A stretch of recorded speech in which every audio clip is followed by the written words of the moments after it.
in this video and finish the whole thing off. Also, I would like to address, there's actually been some drama surrounding this series. I know what you're thinking. It's just a video about episode, how could there be drama? But in the last episode, the creator of this episode said that if you follow her on Instagram and DM her, you can get into her story and she would put you in. But this story, I think, was made like many, many years ago, and since then her account has been deleted. But a ton of people made fake Instagram profiles just to get followers, and a ton of them have been like DMing me like, hey Danny, it's me, Chloe. I'm the person who made the Instagram story. And you know what? None of them are her. Okay? And you know how I know? It's because I'm not in the story still. She has not added anything to the story. Not only has she not added me, she hasn't added anything. She's added nothing to the story because the story was made years ago. And the real Chloe just vanished. She's disappeared. No one knows where she is. All right, well, without further ado, let's get into it. Episode 7 out of 8. We're getting to the end of this story, guys. Hopefully we end up extremely famous on YouTube. Otherwise, this is gonna be wildly underwhelming. Skylar, if I knew we were coming to the beach, I would have brought my swimmers. I just wanted to watch the sunset with you. It's beautiful. Just like you. Aw, thanks. You're beautiful too. Oh gosh, why did I say that? What I meant to say was, I think you're pretty great. Well, thanks, Mia. Skylar, can I ask you something? Go for it. Why me? You're literally the most popular guy in our year. Why did you go for me? I'm just average. Also, I look really old. Then again, so does he, so and maybe they're a good match. Trust me, Mia, you're not average. You're so beautiful. You're not like Leah and those girls. Skylar puts his hand around my waist and pulls me in. He looks at me with his piercing eyes. His eyes pierce me. His eyes shoot out of his sockets and through the back of my skull. Sick. He leans in and kisses me on the lips. Hungry? That seems like a weird thing to ask right after you kiss someone.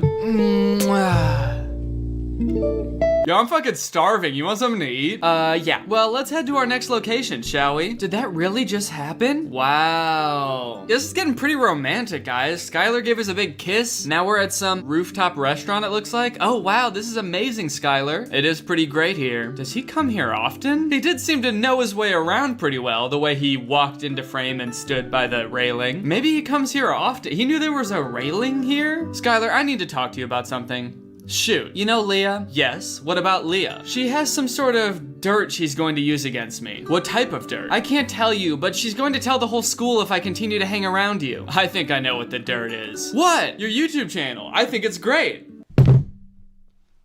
Oh, shit. Skylar's a fan of my YouTube channel? So he's been watching my videos all along. Maybe he's been like all of my 1,000 views. It's just Skylar watching my videos over and over. Oh, she's so fucking beautiful. I want to kiss her and then eat. Oh my gosh, this is embarrassing. Why? You're good at talking to the camera. You're not awkward or anything. In my eyes, it's actually a pretty good talent. I would never have the guts.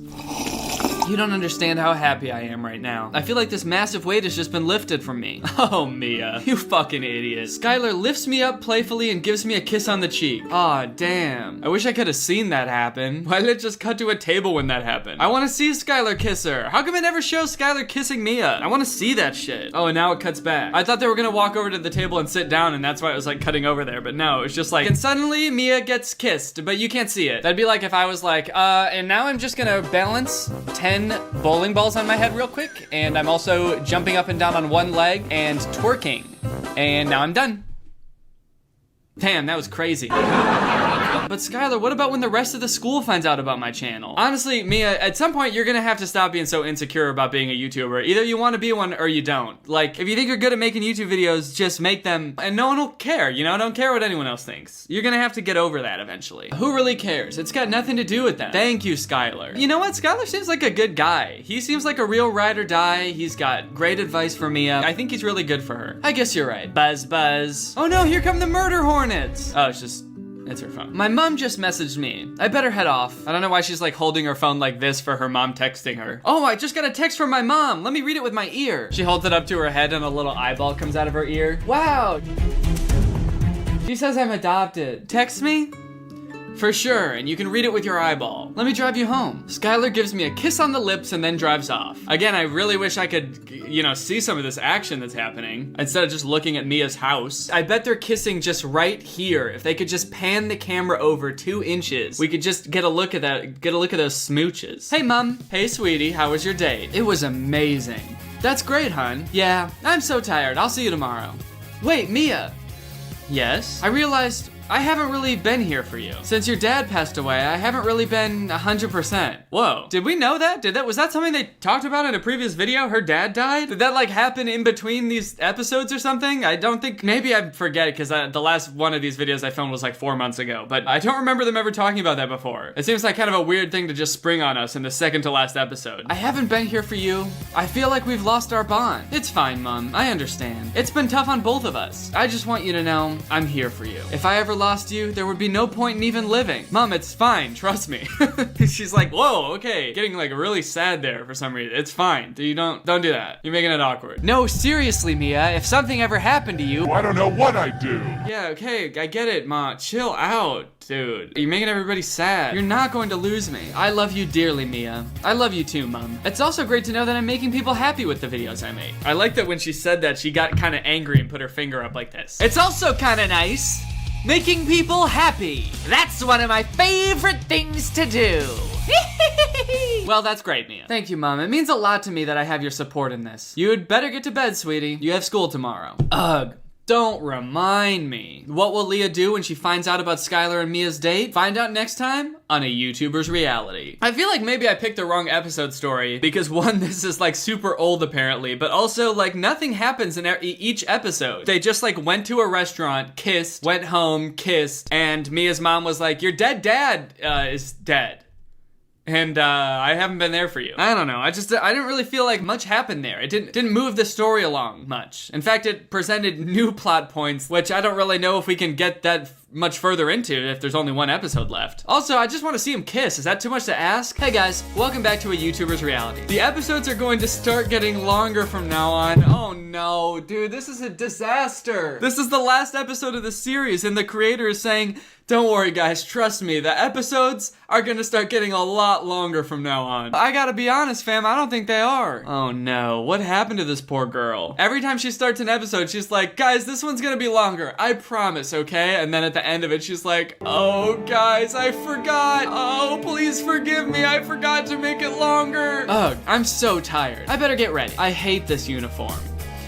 Okay, she's going off to school, I guess. I thought she was going to bed still. I was confused when she said, oh, I'm so tired, and then got into her school uniform. Now that I'm in a full suit, time to go to bed. Mia arrives at school. There's Grace. What should I do? Ooh, keep walking or say something. You know what? Honestly, screw it. It's the last episode. We're gonna go crazy in this one. I'm just gonna say keep walking. Mia's basically famous on YouTube now. I'm gonna have her pull a full 180, not loyal anymore. Just walk right past her best friend.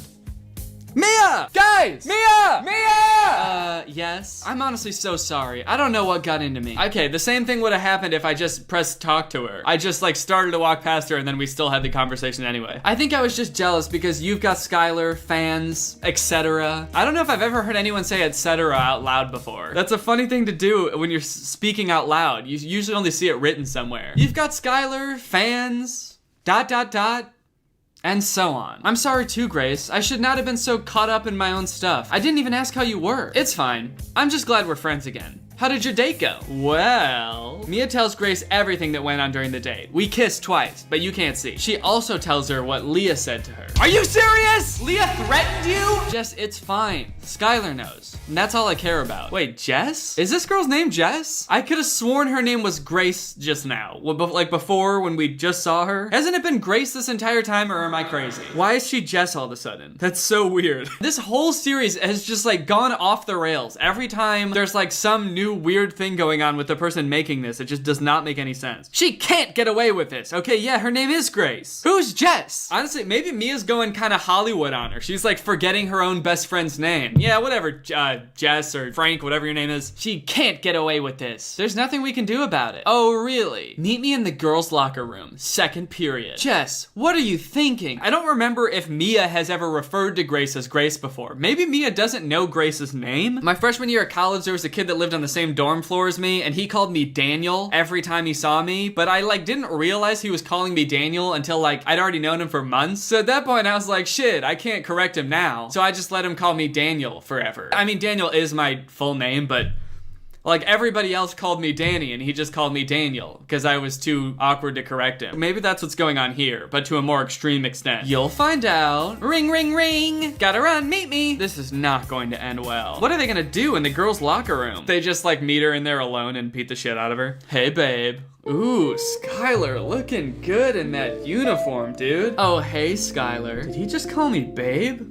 I think I'm gonna faint. What are you doing after school? You? Oh, Jesus. Wow, okay. This is getting a little bit forward. What are you doing after school? I'm gonna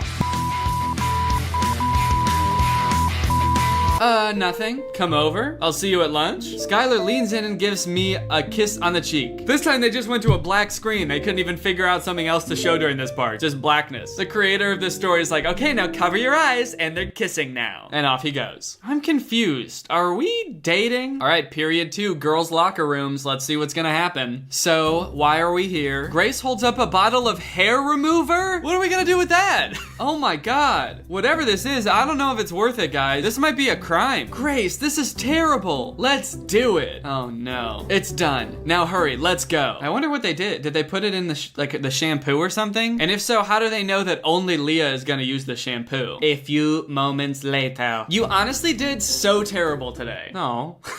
Ugh, I need a shower. And off she goes. Past the toilets. Shower time. That's what I say every time I'm about to get in the shower. I walk into the bathroom. Shower time! Leah showers. What the hell? Why does my hair smell like Nair? Would you believe that it's because there's Nair in it? Also, how did you not notice that when you were putting it in your hair? She's already out. She's dressed again.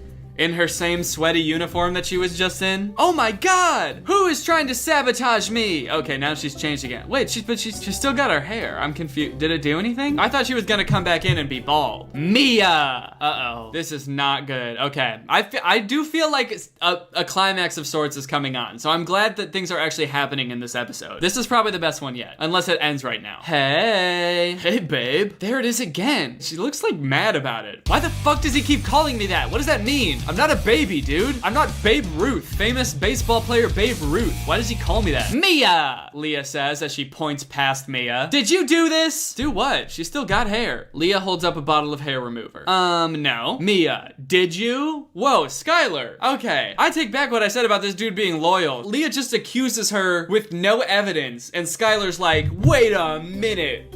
Babe, if that is even your real name. It was you, wasn't it? Wow, Skylar, not cool. You just lost a lot of respect from this guy. Yes. Wow, fair enough. What Leah did to you was unfair, but seriously. Wait, I don't understand. Is he mad or not? Wow, fair enough. What Leah did to you was unfair. But seriously. Leah is standing there with a smirk on her face. I have to go. I'm sorry, Skylar. She is horrible. Oh, shut up, Leah. Oh, shit. What? I don't understand what Skylar is feeling about all this. Is he mad at us? Is he mad at Leah? Is he just, like, pissed at the world? I just hate everyone now. Fuck you, Leah. And Mia. And fuck me, too, while I'm at it. Ring, ring. Hello? Hey, it's Skylar. Oh, hi, Skylar. Look, I'm sorry I totally overreacted. It's fine, Skylar. It was low of me to even think of something like that, even though it was Grace. Yeah, that's true. It wasn't even her idea. It was our idiot friend, Jess. It's fine. I saw your videos. You're really starting to get views. Yeah, I guess. Wow. Famous and humble? That's pretty cool. Still want to come over? Sure, I'll be over in 15. Cool, see you then. A short drive later, I pull up at a massive penthouse. Whoa, is Skylar like rich? Whoa, okay, maybe I take back what I said about him losing my respect before. Is he rich? Okay, she's got the same question as I do. Hey, I'm here, let me in? This is beautiful, Skylar. It's pretty neat, I guess. Wow, he's humble too. Actually, that sort of just comes off as more like spoiled. Like if you have a really nice house and you're like, yeah, I don't know. It's not really my taste. Then that's kind of just douchey. Skylar begins to kiss me. I wish I could believe you, sweetheart, but unfortunately, I don't know if I can. He pushes me onto the lounge and kisses my neck. Oh my God, what is happening? What's going on in this story? Is his parents home? They're in high school, right? Is this his apartment? Does this high schooler have his own luxury apartment? What is going on? I push him off. Okay. Skylar, your parents? I live on my own. What? I live on my own? Is this dude like 30? I'm worried now. How old is this guy? Why does he have such a nice apartment? Oh, okay. Yeah, that makes sense. What are you, 16? And you live by yourself in $1 million penthouse? Oh, do you want to continue? Well, so the options are hells yeah and let's put on a movie. I kind of feel like either one I pick, it's gonna end up with us making out again. So let's just say hells yeah. Skylar and Mia continue. Guys, I feel so awkward writing about this sort of stuff. I think you know what I'm getting at though. Oh.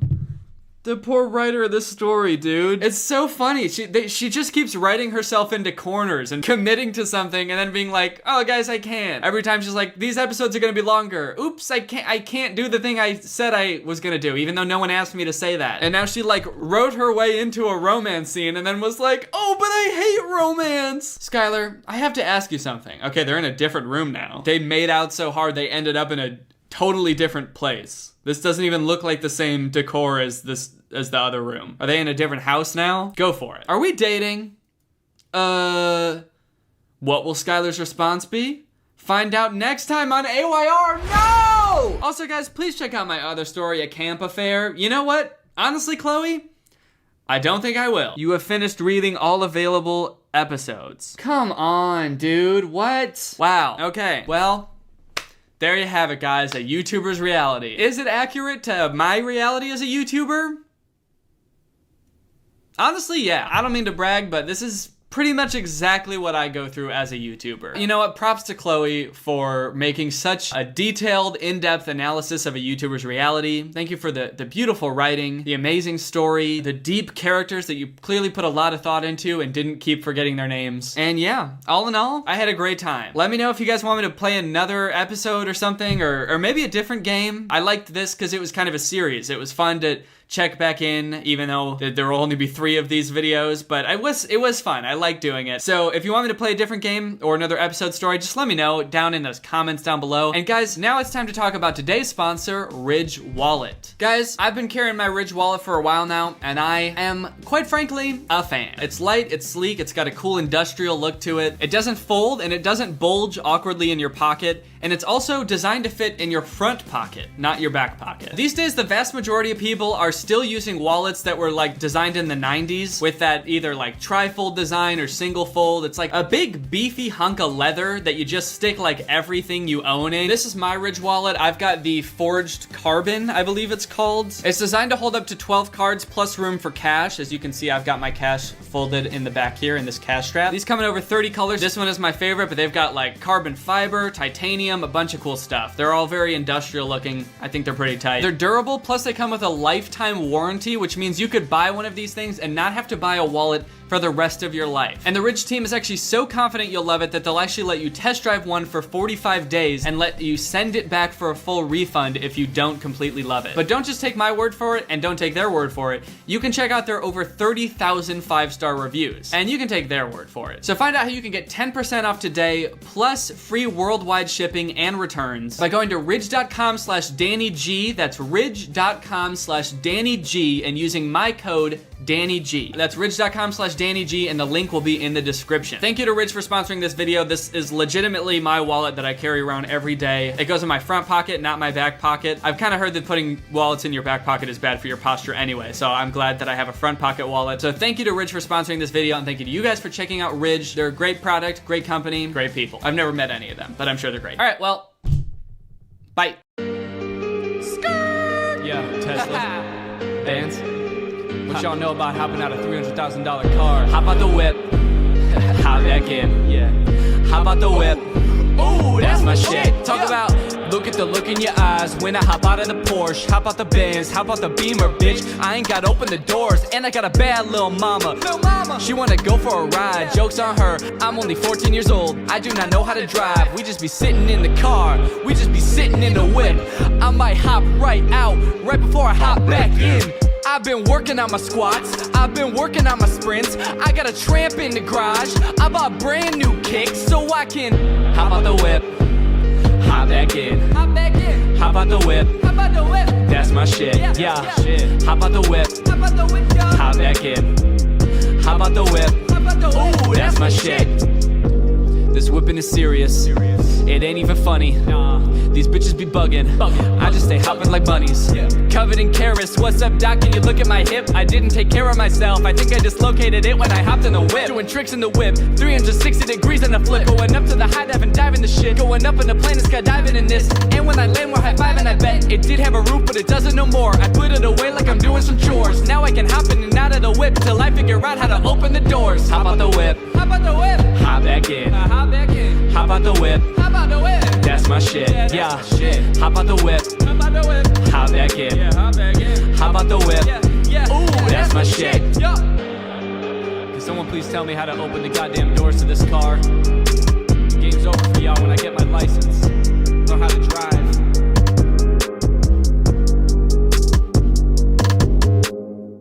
Hey guys, so this is going to be a slightly different video than I usually post on my channel. I decided I wanted to try something out new, and also I just really wanted to share this with somebody because I feel like I'm crazy and I'm the only person seeing this. So I just wanted to make a video about it and explain why it's so weird to me. So yesterday I was on Social Blade and I found this channel, number 123 on the list, called All for Tube Kids. And I went and I looked at their page on Social Blade and they've gained 1.13 million subscribers in the month of November. So I was like, how did they gain that many subscribers? They must post like a lot and like really good stuff. So I went to their channel and at first it just seems like a family vlog channel. Okay, some kind of weird titles. Contacting scary spirits with a Ouija board during our slumber party. That's kind of weird. Seems like a little clickbaity. Then the next one, scary paranormal activity in our house, moving things, scaring us. Which is also just like weird phrasing.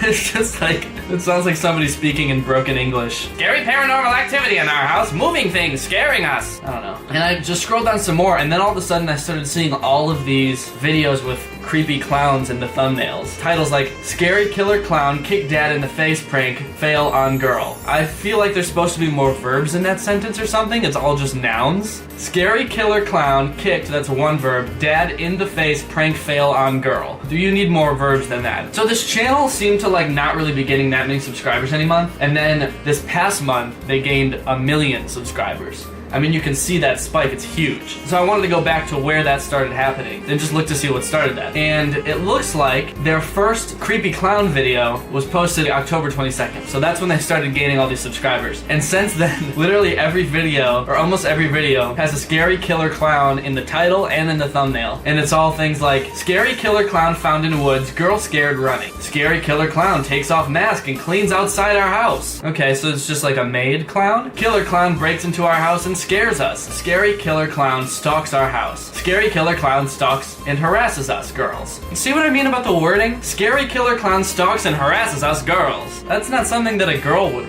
like a little girl would write. Anyway, I should actually show you the videos. We'll watch their very first video. People with kids in the neighborhood thought that there was a creepy person or clown or something in the woods behind us near a barn. So we decided to check it out. Yeah, and see for ourselves. Okay, that's a pretty good exposition right there. They give you everything you need to know about this video. Some people have been reporting a clown sighting. They decided to go check it out for themselves, as any reasonable person would. They're gonna go out into the woods and check it out. So this is an 18-minute video, and you don't see the clown until around 10 minutes in. So this is just like a balmy, long, 10-minute intro to what the entire 18-minute video is about. So I'm just gonna skip to like where the action starts to happen. I'm around 10 minutes in. I'm not gonna let anything get there. Only thing I hear back here is like is it hyenas or foxes? Or? I don't know. Hyenas. I'm gonna pause it right there. I know we still haven't seen the clown yet, but I get this guy's not a biology expert. Even if you've just seen Lion King, you know hyenas are in Africa. Have you ever heard anybody in the US complaining about a hyena in their backyard? That's creepy. What? That thing up there. Yeah, what is that right there? Okay, this is where I started to realize that this is like definitely fake. Is that this is just like either a tree house or like a hunting deer stand that somebody would set up. Not like a creepy thing at all, but they're using this to sort of like set the mood of creepiness. Like, ooh, somebody built something in our backyard. That's just like a tree house or something. Like Somebody put that up there, huh? Somebody really put that up there? Yeah, that's how tree houses are made, buddy. This is still taking way too long, so let's skip ahead to like when they actually see the clown. What? Did you hear that? Did you hear that? Deer. That was your leaves falling. No, it's a tree up there. It's just the wind, honey. There's nothing to worry about. I like how the dad's playing coy. He's like, no, this will be more believable if I don't believe you that there's anything out here. Kids in their imagination. He's taking that one step further. That whole, I'm the adult, so I can't believe you guys. Kids in their imaginations. Yeah, but I'm freaking scared. I'm freaking scared. That's another thing about these videos. They say frickin' so much. It's like painful to me. What? Okay. So, this is the first time we ever see the clown. I'd like to replay it so that we can get a glimpse of where this clown has been hiding. This clown, I don't know if it was their intention in this video, but what I got from this is that the clown has just been standing in this tall grass for the past like week or however long that people have been complaining. Like this is where he lives, is just in this tall grass, and they happen to like stumble upon his like living place. Or maybe he lives on top of that platform on those trees. He just lives up there. Either way, I don't know why it made me laugh just to see him, just this clown standing in the middle of the grass. And now he's brushing this grass out of the way with whatever. It's a shovel. He's brushing the grass out of the way with a shovel. Daddy! Why?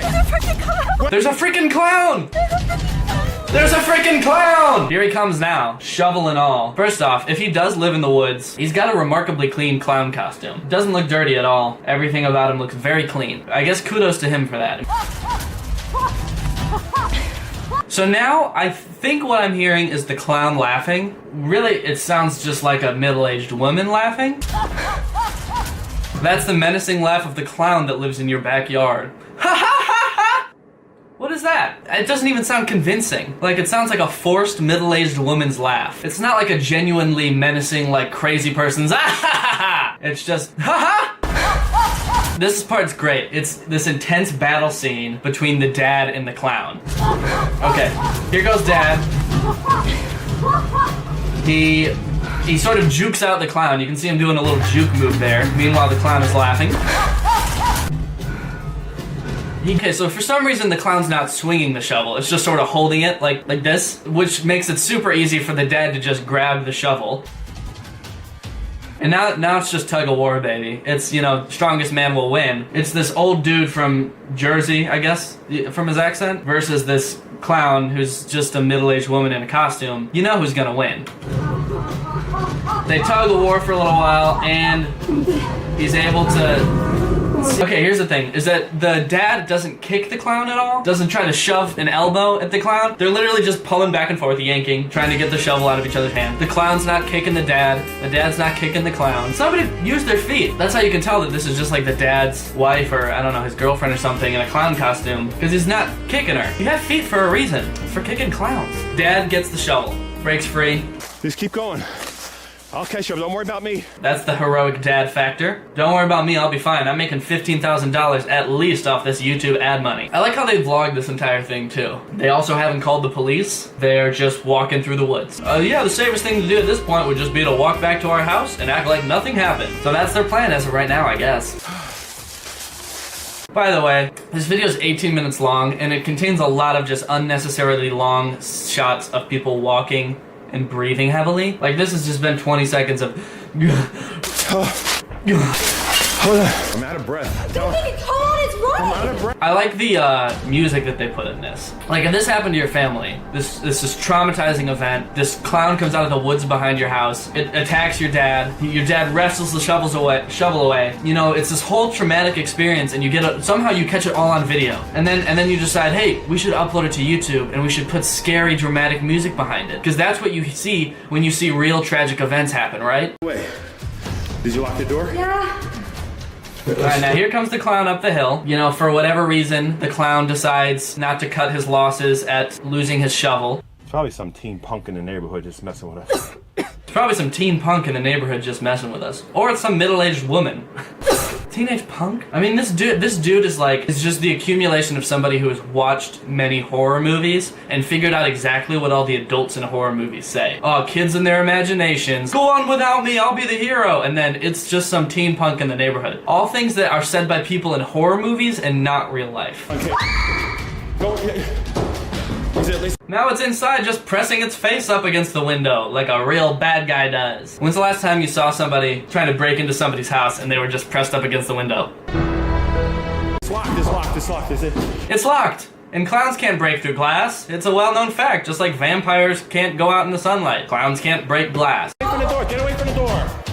Get away from the door, just get away from the door! I've got an idea. Let's call the police. They're back at home. I hope they have a landline, or at least their cell phones on them. No, we gotta take matters into our own hands. Let's just hide until it goes away. It'll probably go away, right? It's come this far. So that's like the end of all of the clown action in this video. If you liked their video, you should go check out their channel. They've got around 900,000 other videos about this clown. Not actually. I think they do have like 50 though. So that's crazy. It's just crazy that so many people actually believe this is real in the first place. So if you guys like this video, please subscribe to this channel, and if you really liked it, then maybe hit that bell next to the subscribe button. It's basically just like a notification button, so every time I post a new video, you'll get notified, so you know you won't miss any of my videos. If you want me to make more videos like this, I don't really know what genre this is, but just, I guess comment if you want me to look at any other weird videos on the internet and give my commentary. You can check out some of my other videos right here, subscribe right here, and I'll see you guys next time. Peace out. What's up, Greg? Welcome back to another episode of this video's not good enough to go on my main channel, so it's gonna go on my second channel. That's what second channels are for, right? For worse content.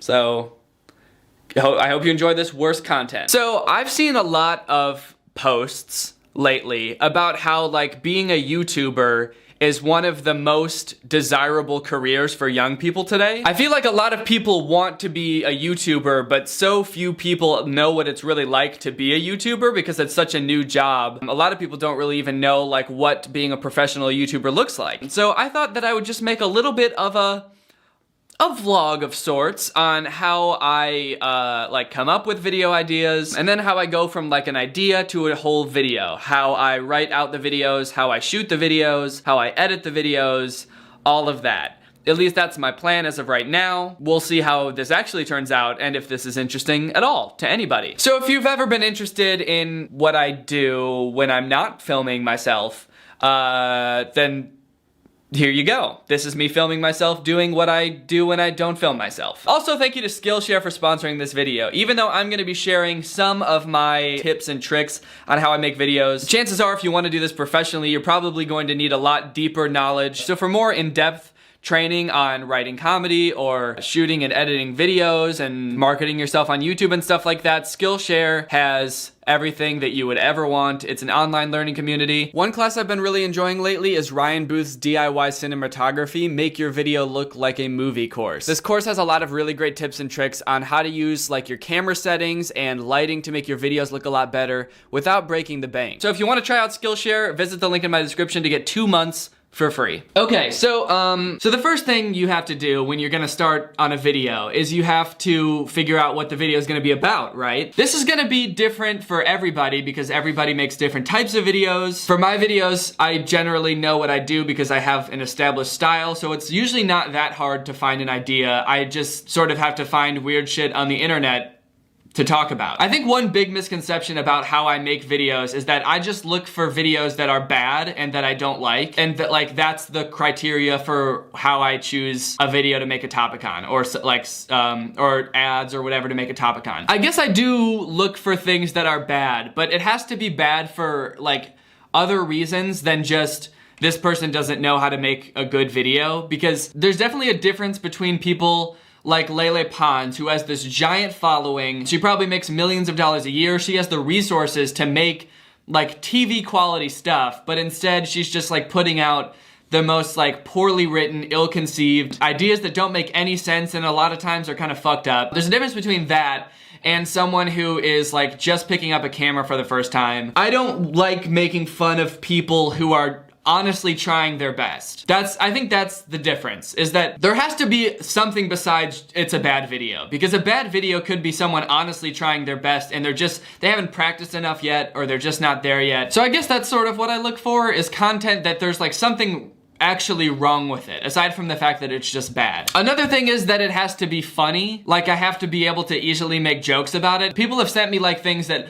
are so bad that it's just not even funny. Like it's just, It might be like sad or, you know, just might make you angry, but it's like there's no real way to make jokes about it. So that's generally what I'm looking for when I make a video. But now you're probably wondering, well, Danny, how do you find those things? A few ways. The first is just endlessly scrolling Instagram and YouTube. That's like the main way I find things. Whenever I find something on Instagram that I think could be worthy of making a video about, I bookmark it. There's like a bookmarking feature on Instagram. So I have like tons of things bookmarked on Instagram. A lot of them are those like weird fact memes and stuff. So a lot of it is just from scrolling Instagram. I've been doing this for so long that my explore page is completely fucked now. So it's great for making videos about weird shit because there's weird shit all over my Instagram explore page, but it's not great for enjoying Instagram. Another way I find things is through DMs. A great thing about having a larger audience is that whenever people see weird shit, they immediately think of me because they watch my videos and they send it to me. So that's how I found like a decent amount of video ideas, or at least like the starting point. And then I'll go to that person's profile and find even weirder things and stuff like that. So this week I'm making a video about Ray Diaz. I found this account through the Instagram Explore page. I mean, you'll see the video when it's posted because this video will probably go up after it. So if you haven't watched it, maybe go watch it so you can see that first, and then you can see like the process that I made the video in, because I haven't actually recorded the video yet. So now that I have this idea, it's an inkling of an idea. What do I do? Okay, so once I have an idea, then I actually write the video. I think a lot of people think that I find an Instagram account and then I like just sit down at my desk and just go through and talk about it. I feel like to give good commentary and to actually be funny, I need to sit down and actually write out the video idea and like actually go through and pick out which videos I'm gonna use. I even write out most of the jokes I use. I would say that my videos are like 70% jokes that I have written and 30% jokes I think of while I'm filming. So I'll like write out all these jokes, and then while I'm filming, I'll come up with some too, because I'll notice things that I didn't notice while I was watching them and writing this. But this is the Ray Diaz video that I have written. This whole thing at the top here is an ad. All of this is the Ray Diaz video. So I usually try to shoot for like 2 pages. This one is almost 3 pages because I wrote out an ad at the beginning of it. So I usually aim for like 2 full pages of written out things. So then once I have all that written, then it's time to film. Okay, this is what my filming room looks like. A lot of you have probably already seen this from the video where I decorated this room, but yeah, this is my filming room. Everything that I do on this MacBook. This is what I write my videos on. This is what I edit my videos on. All right, so I'll just show you like what I do as I set up for my videos. First, I turn on my lights.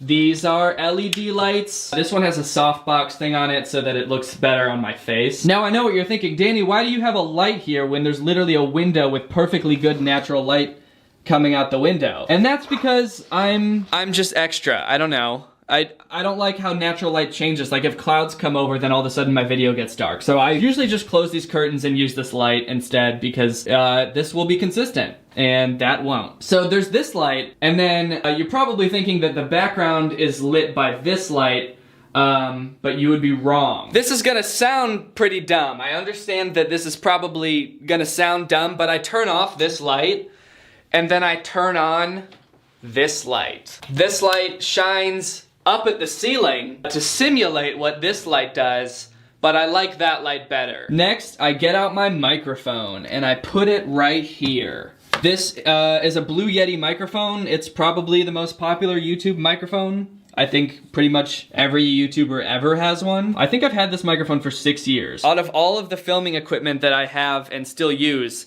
this is the oldest thing. This is my tripod. I hate this tripod. I thought it would be cool because it's made out of metal, so it's really sturdy. But like, it's so heavy because it's made out of metal, and like when you try to pick it up, like there's all these spots that want to pinch your fingers. This thing comes unscrewed all the time when I want to just turn it, and yeah, overall I hate it. So I just leave it there and try to touch it as little as possible. But that's where my camera goes. Even just talking about how much I hate this tripod made me so angry that the day that I finished filming this vlog, I went to Best Buy and bought a new tripod. So I have a new tripod now. This is the camera that I use. It's the Canon M50. It has a giant microphone on it, which makes it look pretty ridiculous, honestly. If you're just starting out making YouTube videos, you do not need to buy this camera, or any camera, probably. I know a lot of YouTubers who started out just filming on their phones, and that totally works. Okay, so now that I have everything else set up, I open Audacity. That's what I record my audio with. I'll usually keep like my notes off to the side over here, but then put whatever I'm watching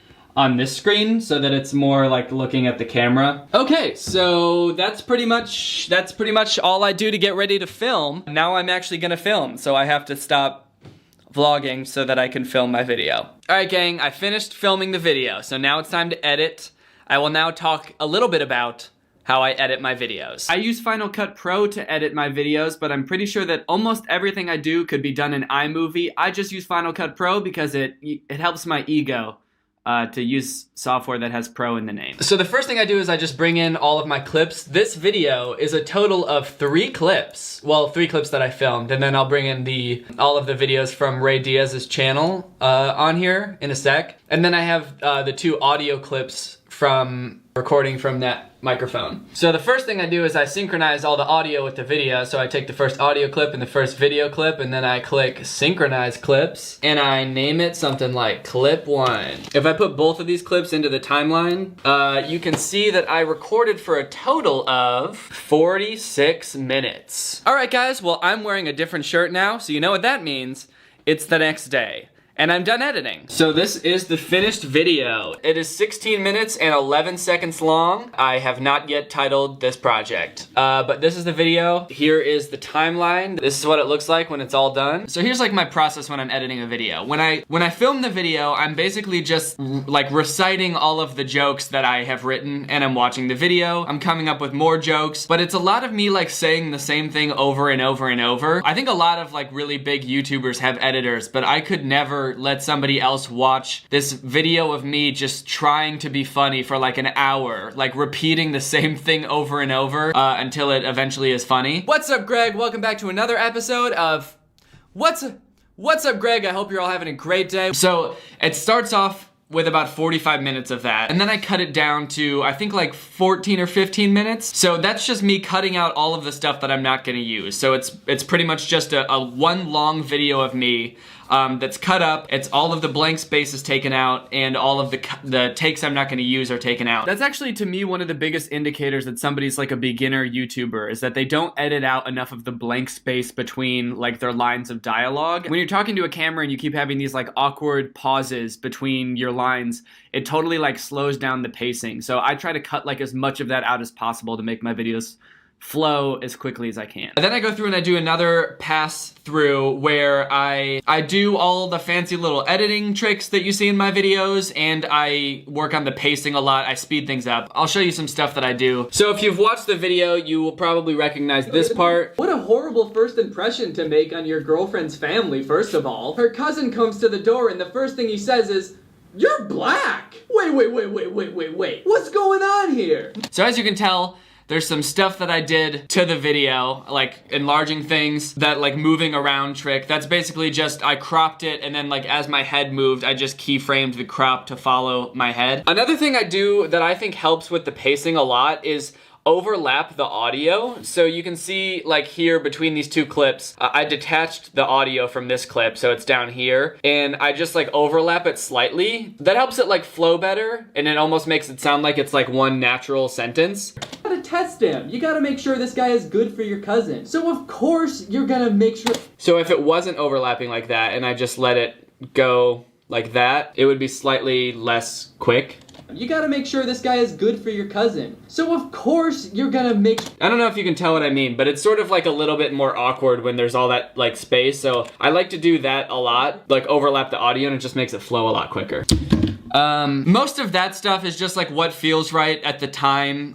Like when I decide to punch in and stuff, it's mostly just to like emphasize jokes and stuff like that, or to make things seem silly. I also add in a decent amount of like sound effects and music and stuff. Most of the music that I get comes from the YouTube Music Library. It's a service that YouTube has that's totally free. They have like thousands of royalty-free like soundtracks that you can use in your videos. So that's where I get most of the music from. And then sound effects I just started using this service called Soundly. You pay like a monthly subscription, and there's like thousands upon thousands of sound effects that you can use in your videos. I like the cartoon ones a lot because they're just so goofy. and you can just drag these like right into the editing software. So a lot of times I will use sound effects to make things seem kind of silly and kind of fun. I mostly just throw them in whenever I think that it could make things funnier. So I go through and I add like all of the Ray Diaz footage intermixed with mine. The last thing I do after that is I go through and watch the video and I just delete anything that I don't think is funny or useful to the video. Okay, so for some reason the rest of the video is out of focus, so I'm just going to explain very briefly what I do to finish the video. Once I cut all the stuff that I don't like out of the video, it's pretty much ready to go, so I export it, I upload it to YouTube, then I go about making a thumbnail. I feel like thumbnails and titles are often overlooked, but I think they're actually one of the most important parts of the video. They're what is going to get people to click on the video in the first place. So you want to make them good and you want to make them enticing for people to look at. So what I generally try to do is make them plant a question in the prospective viewer's mind that only clicking on the video can answer. Usually the question is, what the fuck is going on here? So in the thumbnail that I made for this video, there's quotes around comedy, kind of making it seem like I'm implying whatever I'm going to be watching isn't actually funny. And then there's these two pictures of this guy that make you wonder, who the fuck is this guy? Why is he doing that? So the strategy here is to make people wonder what is going on. I have to click on this video to find out. And that's pretty much it. That's how I make a YouTube video. So I hope you guys enjoyed this and thought it was helpful. If you have any questions, I could possibly make a follow-up to this video, or if you have questions about like other aspects of being a YouTuber, feel free to let me know. Okay, bye. All right, everybody, welcome back to the second channel. We're gonna do another Reddit video today. I've got a sparkling water. This one is completely brandless sparkling water. I poured just some random ass shit into this cup, so you will never know what it is. First off, before we get into it, I will have to be keeping things a little bit more brand friendly today. I received limited ads on my last Reddit video, I think because the thumbnail was so hot and spicy. So from here on out, no more talking about adult rat content. So if that's what you came here for, sorry. Bye. I've been keeping up with the subreddit a little bit. It looks like lots of people are posting on there, so I'm very excited to see what's new. Very excited to see what's been popping off. Now it's not loading. Do I not have internet? Is Reddit just broken right now? What's going on? Can I load anything? Google.com/G, no, not my mail. Yeah, today we're gonna be going through my email. Off to a disastrous start right off the bat. Okay, it's loading now. So I'm thinking it's been 2 weeks since I've been on the subreddit, so let's go top of the month again. I'm sure there's gonna be some good stuff here posted in the last 2 weeks. I just found this pic I took of Danny at VidCon in 2016. Holy shit. What is this picture? Were you pointing a gun at me? What the hell? It's kind of giving off the same vibe as the picture that someone took of me in the last Reddit video with me and Curtis, where we're kind of like, right? Didn't someone say we like look super uncomfortable? I look so nervous. Maybe that's just my posture. Maybe I just sit like that. Can we get a quick posture check? Do I just look nervous? Do I just have nervous guy posture? That's quite possible. But I am gripping that microphone like it's the only thing keeping me from flying off into space. Love that caption too. He saw me! It kind of sounds like frightened. Oh shit, he saw me, he's gonna get me. Meanwhile, I'm like, don't nobody ever look at me. I remember the context of this picture, despite it being 6 years ago. This was when Vine was still around. Obviously, as you might be able to tell by the giant V behind me. This is the Vine logo. This is the summer that we did Camp Unplugged, which if you didn't know was like a short film series of Vines that was produced by Vine. So I was at VidCon because I was in that. And I believe I was doing some sort of Q&A panel with my boy Chris Melberger. That's my boy right there, Chris. That's my boy! That scene from Harry Potter Goblet of Fire. That's my boy! My boy! Let's see what the comments are on this. Oh my god, he looks so uncomfortable. I've never seen a more uncomfortable human being. And the person who posted this said, I know, right? I feel bad. 6 years later, this person still feels bad. I don't know why I looked so nervous. I got probably always just a little bit uncomfortable at these sorts of things, so that makes sense. Props to you for like being a fan of me for 6 years. That's crazy that you took this picture and then are still like in my subreddit, active on my subreddit. That's really cool. I like that you circled his face as if we were going to get confused on who you're talking about. You know, the guy in the background does like vaguely look like me, so it kind of makes sense. You'd be like, no, this one is Danny. That one is, oh, I don't know who that guy is. The one who looks like he is about to poop his pants? That's our boy Dan. Uncomfy king. We stand an uncomfortable king. Not the uncomfortable eye contact. Yeah, everybody is commenting on how utterly depressing this picture is. I wish he'd move over so we could see if Curtis or Drew is there. Probably not in this picture, but Drew definitely was there because he was in Camp Unplugged too. So he was around, he was certainly at VidCon at this time. Why is his ass not in the seat all the way? Danny's straight up sitting on the edge. Oh my god, dude. These people are tearing me to shreds. I deserve it too. That's the worst part. All right, I'm gonna recreate the picture, all right? 6 years later. Oh, take me back to this, dude. I gotta recreate this. Let's see, I think I have a microphone. Content creator can't find a microphone? What is this? All right, this'll have to do. Not the appropriate kind, really, but let's make sure I'm sitting on the very edge of the seat. Yeah, let me try to get in my mindset here of what the hell I was doing. And my arms are on the seat rest. How have I grown? Tell me. Do I look as though I've aged? Okay, that was me in 2016. This is me now. Ready? If you saw me at a panel now, this is how I'd be. What's good? You want a picture? Sure. No, I probably wouldn't even be looking at you. I'd be asleep.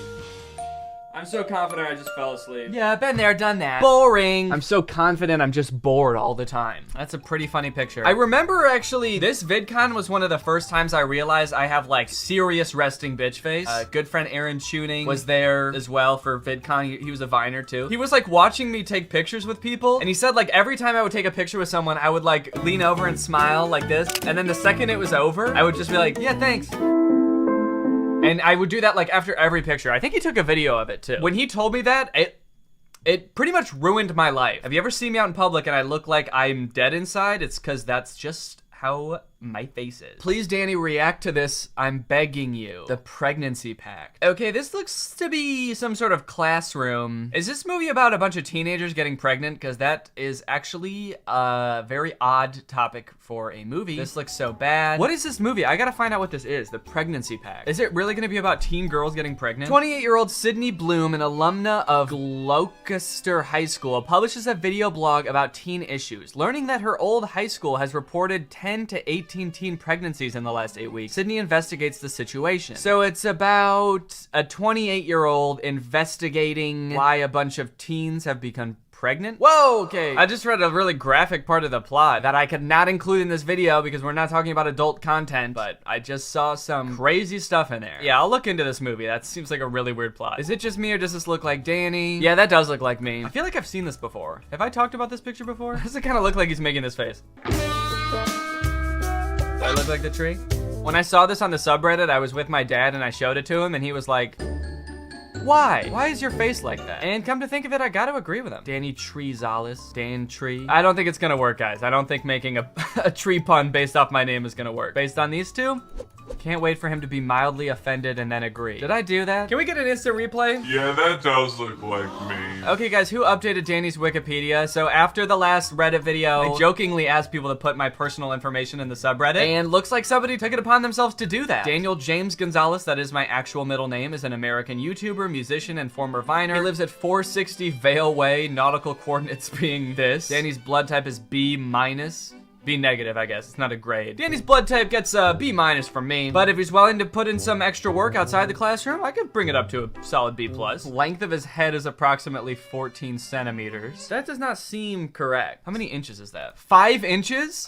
What is the length of my head mean? Is that this way? Or this way or this way? I feel like this is width, this is depth, and this is height. So what's length? But at any rate, my head is not 5 inches tall. And also, like, all of these things are also incorrect. So no need to defend me or anything. This is not correct. Someone said that they looked up the address and it's in Los Angeles. So let's actually see where this person is making up where I live. 460 Vale Way. All right, let's see. 460 Mossy Vale Way in Atlanta. Where's Vale Way, dog? 460 Vale Way in Boulder Creek, California, dude. Let's see what's there. Is this a real place? What if I dropped this person down here and it went to a street view and I was just like standing there? I'm just like sitting in the grass like I really live there, but there's not a house there. I can't go to street view, guys. Guess we'll never know. Even though I live in Illinois and not California. Okay, this is as close as we can get, so maybe we can peer down the road. Anyone down there? That would be so funny if I was just standing right there. That would have been like kind of an epic prank. And are these coordinates the correct coordinates? I don't even know how to look up nautical coordinates. I don't know how precise these have to be. It's also in California, which is kind of impressive, but it's in a totally different place. All right, well, let's see where this shit is. Swoop. There it is. There's my house, guys. Do you like it? Pretty house. But alas, it is not mine. Why does this have so many upvotes? Pinterest find, and it's just a picture of me sporting some Christmas pajamas. Someone said, please, how is this real? I was just trying on some pajamas, okay? I think this is from like 5 years ago, but I was definitely feeling myself, that's for sure. And I did buy these. I think Laura and I got matching pajamas, actually. It reminds me of a reindeer by the way he's standing. Is that because my legs are like curved inward like that? Like I'm some sort of hooved animal? Damn, he's got a fat ass and legs like a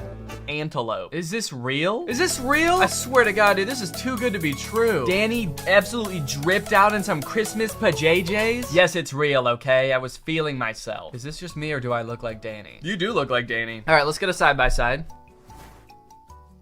Vote now. I feel like he does look like me. He's even got blue eyes. The hairstyle's kind of similar. Way to go, dude. You did it. No, that's Danny Gonzalez. Oh, yeah. That's Danny Gorgonzola. Is this just Danny trying to disguise himself again? Maybe. You'll never know. Does this feel exactly like something Danny would say, or am I just sleep deprived? Sleep is for the weak, then I guess I'm a little baby, bro. Yeah, I guess I'm a little sleepy little guy. I'm a little snoozer. I guess I'm a little goo-goo gaga ass bitch then, dude. It does kind of sound like something I would say. I feel like it sounds more like something Curtis would say. Someone broke it down to the different lines that they think would be read by different people. So Drew says sleep is for the weak, then I guess I'm a little baby bro. Then I say, yeah, I guess I'm a little sleepy guy, a little snoozer. And then Curtis says, I guess I'm a little goo-goo ass bitch then, dude. All right, I'll read the whole thing. I'll put my whole heart into it. You guys tell me what you think. Sleep is for the weak, then I guess I'm a little baby bro. Yeah, I guess I'm a little sleepy little guy, a little snoozer. I guess I'm a little goo-goo gaga ass bitch then, dude. You know, when I read it that way, it actually did kind of sound like something I would say.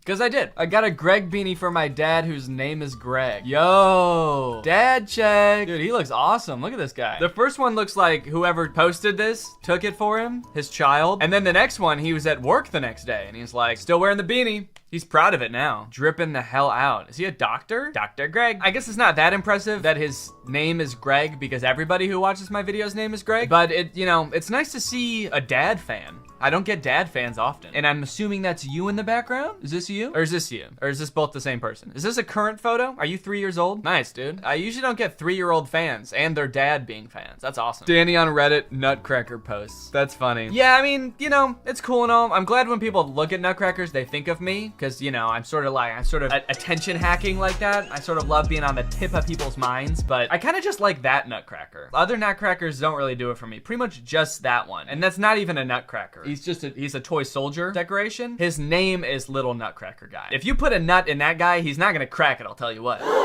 Gonna tell my kids this was Danny, Drew, and Curtis. Okay, this seems like something we would do.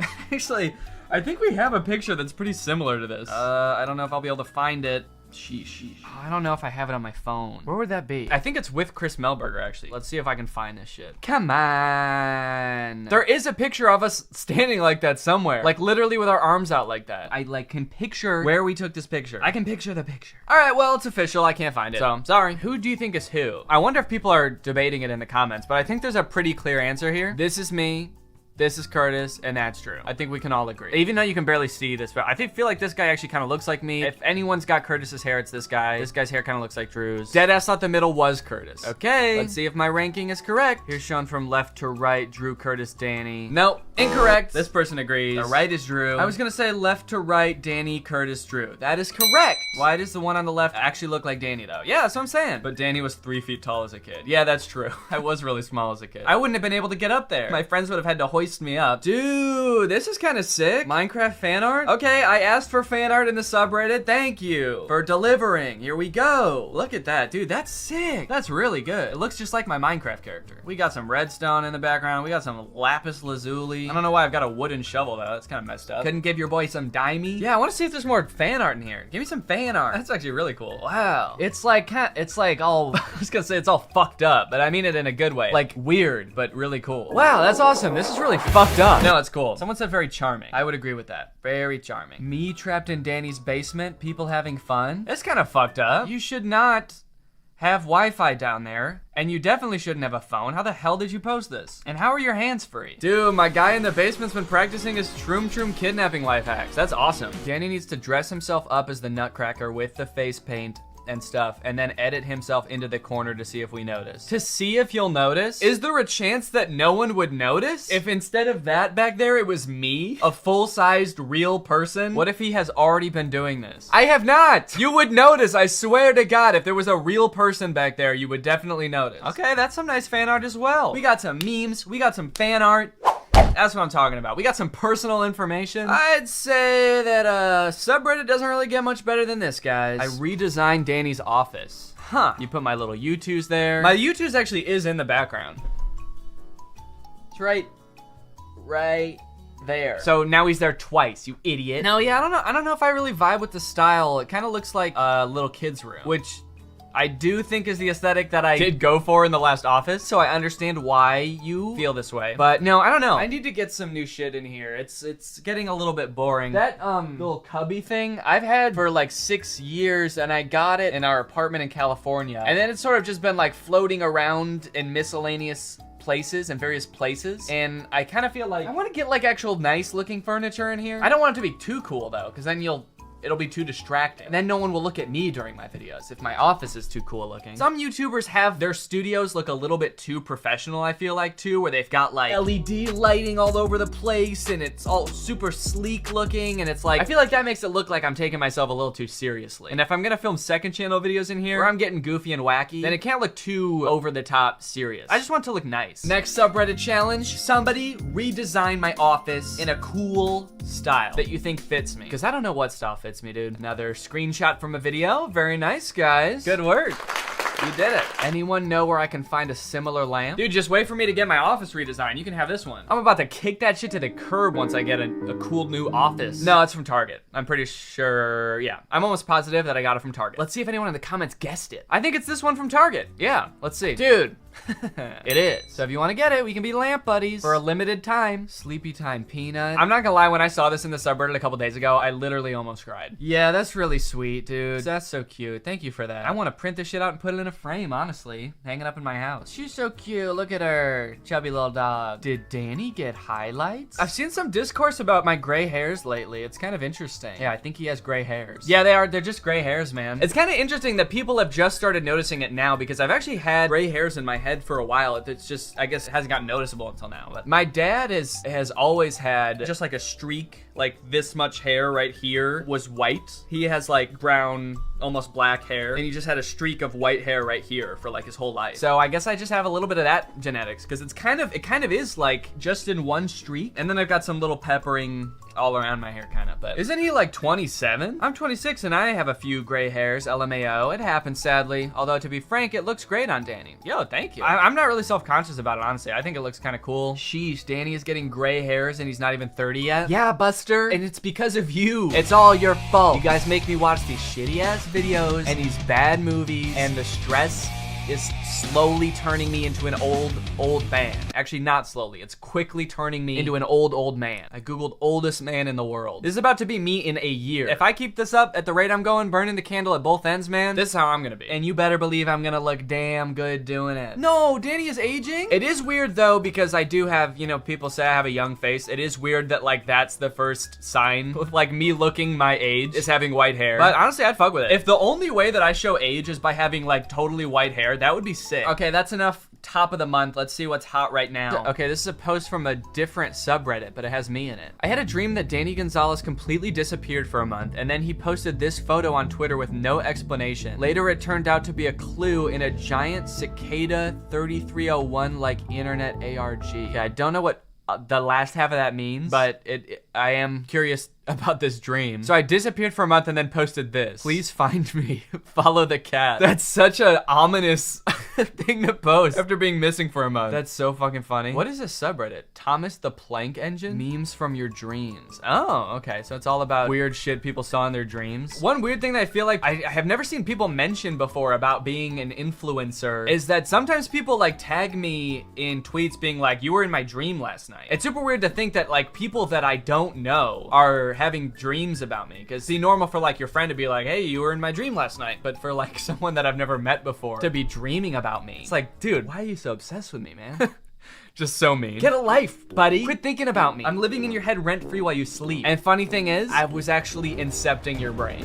I did that shit on purpose. Please find me, dude. Follow the cat. This is real. I was trying to incept it into your mind. I need help. When you leave your house tomorrow, follow the cat, and you will find me. Yo, this is some good fan art too. Look at this. Drew, Danny, Drew, and Curtis while watching their videos. Dude, these are nice. Look at this. That is some good pencil art, man. Does anybody know what shampoo and conditioner Danny uses? Yo, I'm trying to smell like Danny. Anybody know what he puts in his hair? You probably just want to like do my hair routine, right? That's why you're asking? I hope. Honestly, I just use whatever shampoo and conditioner Laura buys, and she buys like a different one every time. I blow dry it, and then I put this in it. Literally, I'll tell you right now, it's this. Blow dry your hair and put this in it, and you'll be looking like me in no time, all right? And you'll be smelling like me too, so you're welcome. Yo, anybody know what toilet paper Danny uses? I'm trying to get my butt feeling like his. Oh, looks like we got some sort of meme in here. Give me all of the emoji options. I don't use any of these emojis. I guess maybe the laughing one. I really like the one that's like this.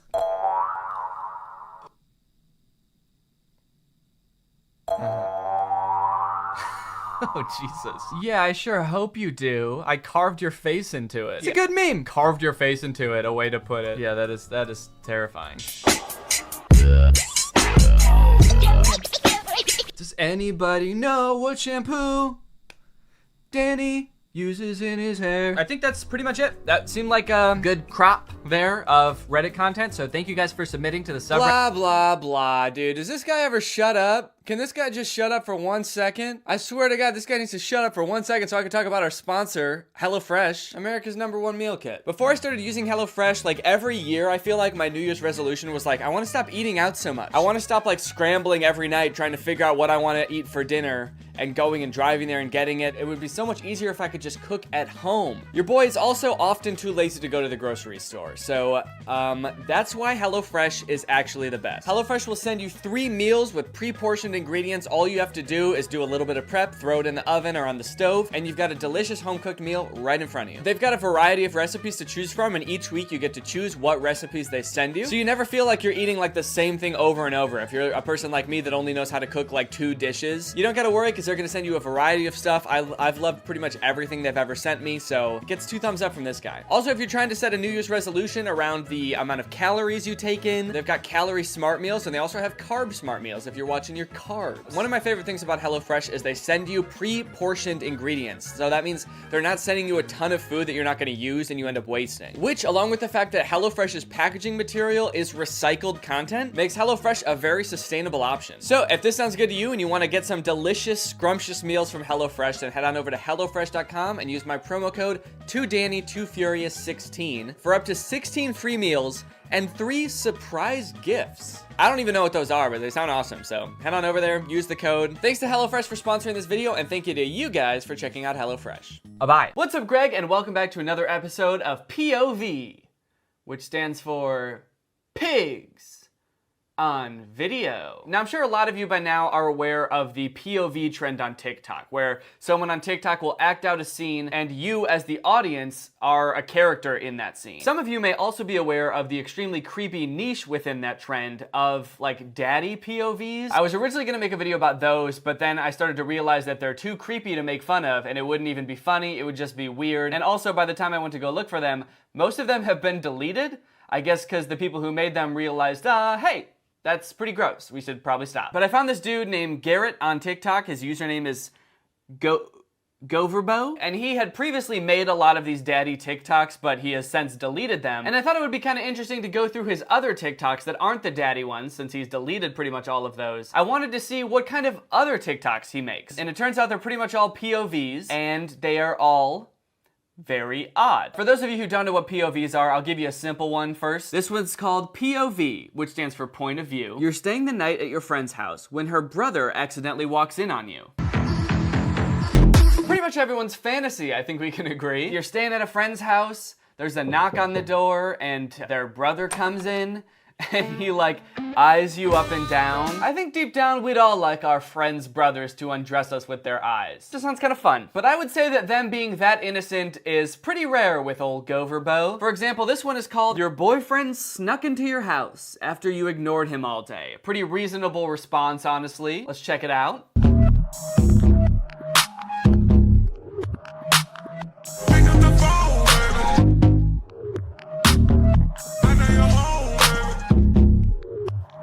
To me, this seems like something that this dude was like, oh, this would be so hot. Like, a chick would love a dude who is like confident enough to just break into his girlfriend's house. But any girl, or like anyone who's ever had to deal with like a stalker situation would just be horrified about. Like, this is not a fantasy.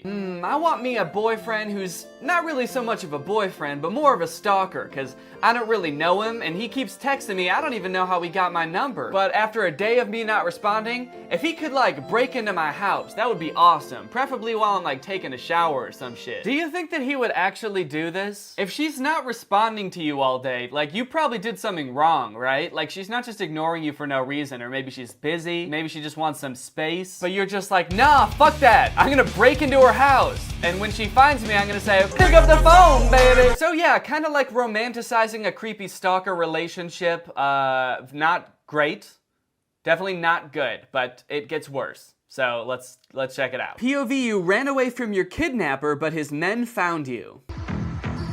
Yeah, that's how kidnapping works. Now you're stuck with me, because I kidnapped you. Really nice of him to spell that out for us. Thank you, Goverbo. I don't get how this is like an appealing situation for anyone. You could make the argument that like, sure, lots of people probably think he's cute, but that doesn't mean that you want to be kidnapped by him. Do you know why people get kidnapped? It's not for good reasons. It's not like this dude is like, sorry, I just wanted to kidnap you because I want to be your boyfriend. I want to treat you really nice, and you're free to go whenever, okay? People get kidnapped for really dark, bad reasons. Like, it seems like the point of this is that you're scared that you got kidnapped, but then he takes off his mask and you're like, woo! Maybe this won't be so bad after all. But the darkness of this TikTok seems to be lost on most of his fans because they're all children, mostly like little girls, which honestly makes it way more gross. Romanticizing kidnapping for his like little girl audience. That's so fucked up. Wait, he even had us as the audience say, I didn't miss you. Like, we're clearly not okay with being kidnapped. This isn't even like a fantasy where we're like, we kind of want to be kidnapped, like it's some kind of kink or something. So we're not even cool with what's going on. We're just like, I want to go home. Hashtag POV, your serial killer boyfriend followed you home again. Oh, not again. He followed me home again? Ugh, when will this serial killer boyfriend learn? I'm sorry, but what the fuck is a serial killer boyfriend? He just kind of throws that into the caption like, we all know what that means, right? We've all had a serial killer boyfriend, or have been a serial killer boyfriend. I like that he knocked at the beginning. He may be a serial killer boyfriend, but he has manners. He's not just gonna barge into your house, unlike that other boyfriend that will barge into your house. Okay, so like in this TikTok, we're like hiding from our serial killer boyfriend. Is he still our boyfriend? He's obviously done something that has made us want to hide, probably be a serial killer, but he's still our serial killer boyfriend. He's not our serial killer ex-boyfriend. I guess we haven't broken it off yet. We still kind of like can see the good in him, you know? He may have killed 30 people, but I'll be damned if I don't think I can change him. This comment says, when people have literally died because of stuff like this, and that has 24,000 likes. And honestly, I gotta agree with him. It's not even like this. People have died from this.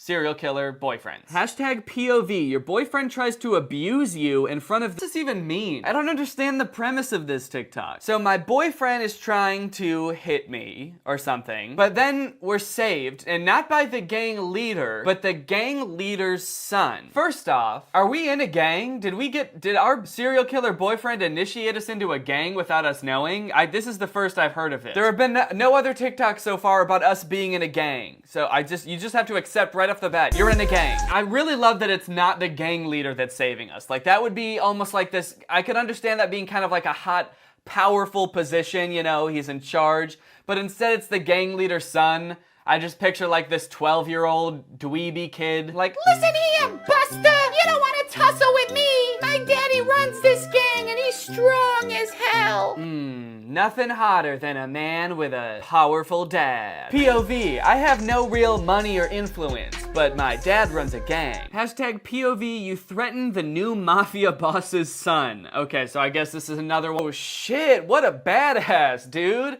He's got a dad. It's just so funny to act like a badass because your dad's in charge. It reminds me of in elementary school, there was a girl in my grade whose dad was the mayor of the town that I lived in, and sometimes she would get into fights with my friend, and every time she would tell him that her dad was gonna kick him out of town. As if like the mayor of our town would really exile a 9-year-old because he got in a fight with his daughter. Just imagine like a 3rd grader packing up his bag sobbing because he's like, I don't want to leave, but the mayor kicked me out. It's just such a weird concept to flex not even your power, but your imaginary dad's imaginary power on TikTok. I want to see more people doing that. That's a cool concept. I want to see more TikToks of people flexing their dad's power. Ha! Stupid fucking dog. Excuse me, sir.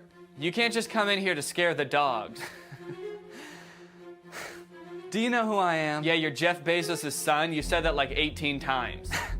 My daddy owns Amazon. Yeah, and you said that like 20 times. What does that have to do with being mean to the dog? Oh, I'm sorry. I'm so sorry. You think that just because I haven't spoken to my father in 5 years doesn't mean I can't get old King Amazon on the phone right now and tell him to make your Alexa evil? I didn't think that until just now, but honestly, yeah, it sounds like you wouldn't pick up. I feel sorry for you. My dad's the richest turtle in the world. He'll ruin your life. Turtle? I said man. I'm sure you meant man, but you said turtle. My dad doesn't look like a turtle. This one is one of my favorites. It's called #POV. You tell your vampire dad about the boy who hits you at school. So get ready for vampire dad. Aw, great! My dad killed my bully. That's what you want, right? My grown-ass supernatural dad murdered a little boy at my school. Thanks, vampire dad! I like that the caption calls him vampire dad, like he's some kind of superhero, like, wow, there goes vampire dad to go kill that kid. Wait, if my dad is a vampire, doesn't that make me a vampire too? Is vampirism, is that genetic? Because if so, I feel like I could have taken care of it myself. I don't even know how I have bullies in the first place. If I'm a vampire, I'm immortal, I can turn into a bat. Who's gonna bully someone that can turn into a bat? You don't want that smoke. You don't want that bat. You don't want that puff of smoke as I turn into a bat. So I really like the concept of this TikTok. I like Vampire Dad a lot. I feel like that provides a lot of good unexplored territory. We could do a lot with Vampire Dad. What I don't like about this TikTok is that this fucking dude doesn't even look like a vampire. He looks like a sexy vampire, like a Twilight vampire. He doesn't even have fangs. He's just some guy. Can you imagine how different this TikTok would be interpreted by like all of his little girl fans if it was like a classic looking vampire? Vampire Dad. Oh, Vampire Dad. A kid went missing at our school today. Oh, no. Was it that boy who bullies you? Yeah. Wait, how'd you know that? Just a lucky guess. Wait, is that him? Huh? Right there. That's my bully. Except he's got like a bite mark on his neck and he looks like a vampire. Oh, yeah. I guess it is. What a coincidence. Dad, did you try to murder my 8-year-old classmate? Uh-oh, looks like he caught me. Oh, Vampire Dad. Whoops. Wait, so you turned him into a vampire. Doesn't that make him immortal? Oh, fuck, you're right. Oh, great, another vampire one. POV, it's your first time kissing a vampire. Oh, gosh, I'm kind of excited. I didn't know that I would be kissing a vampire today. Gosh, okay, well, here it goes. I wanna be a weekend lover. Yeah, I'ma be the best and Oh shit, did you bite me? I guess I did. I'm sorry. whatever you got. I wanna mess up your cover. You're bleeding. I guess because I bit you. Why do I seem surprised that he's bleeding if I just bit him? Oh shit, you're why the fuck are you bleeding? Gross. He's like, you bit me. The way my lips feel on your body. Paper moving in the dark. With every breath we take, you're falling. This is my first time kissing a vampire. All right, let's get that straight. I bit him? I'm not a vampire. I'm kissing a vampire, and I bite him. If I'm just a regular ass dude, why would I bite a vampire? Wouldn't he bite me? And on the neck, not on the mouth? Also, how hard did I bite him that he's already got that much blood all over him? I must have really chomped down hard on him. Just Oh boy, and look how he goes back in for that second kiss. Just like, oh yeah, give me some of that. Alright, #POV, we're dancing at a party and your ex walks in. Uh-oh. Well, judging by kind of like the macho persona that this dude puts on, I'm guessing he's gonna like do something to protect me from my ex. Maybe he's my serial killer ex. So let's see what old Gover Bo does to protect me or hide to view, and we're his girlfriend. Then who is he kissing? He kisses someone to the left of the screen and then looks at us like they're two different people. Is he kissing our ex? And then he looks right at the camera, right at us, and says, "Can we help you?" What the fuck, dude? I'm dating you and my ex walks into the party and I'm like, oh no, it's my ex. And you kiss him and then look at me and say, "Can we help you?" Not cool.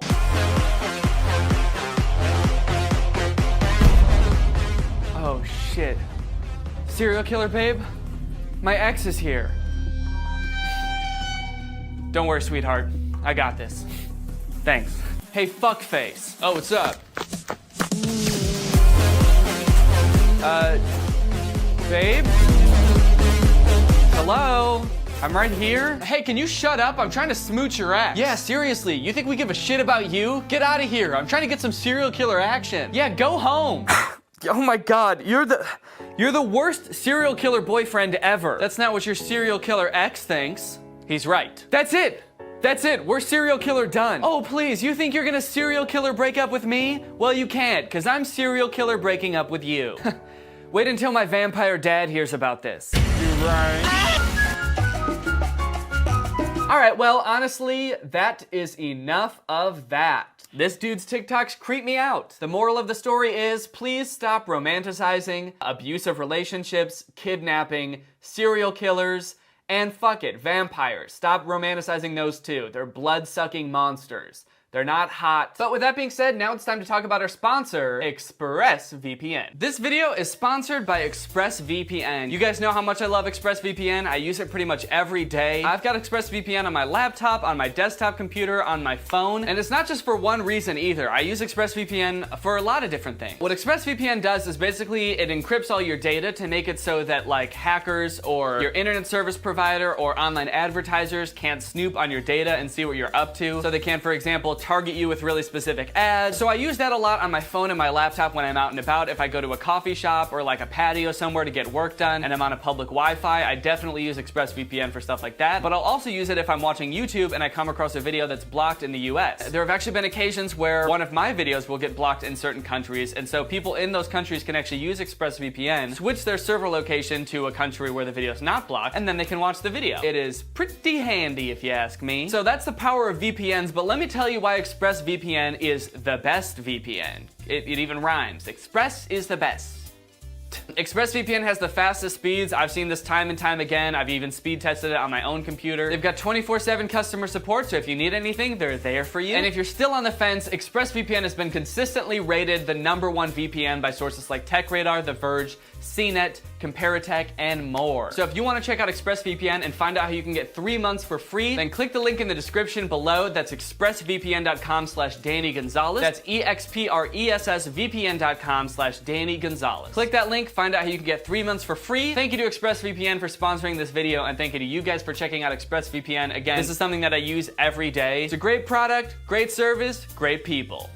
Great me. All right, well, I hope you guys enjoyed this video. If you're new here and you're not subscribed yet, make sure you subscribe and turn on my notifications to join Greg. Greg is the fastest growing army on the internet. Please don't look that up, but it is true. It's just if you look that up, it's 7 years of bad luck. And he's back with another episode of I talk about something while you stare at the pimple on my forehead. So this video today is going to be about Paul Zimmer. And if you don't know who Paul Zimmer is, congratulations, you've lived a great life until right now. Paul Zimmer is a Musical.ly star. He's the physical embodiment of this tweet that I tweeted at VidCon this year. More and more going to VidCon is just like you see all these kids that like look exactly the same and you're just like, what do you do? And you just find out that they're all Musical.ly stars. So that's basically what Paul Zimmer is. And I found Paul Zimmer's videos a while ago, and I at first just wrote him off as like he's the typical Musical.ly star who doesn't really have any like notable talents. He just got popular off of his weird thirst trap videos,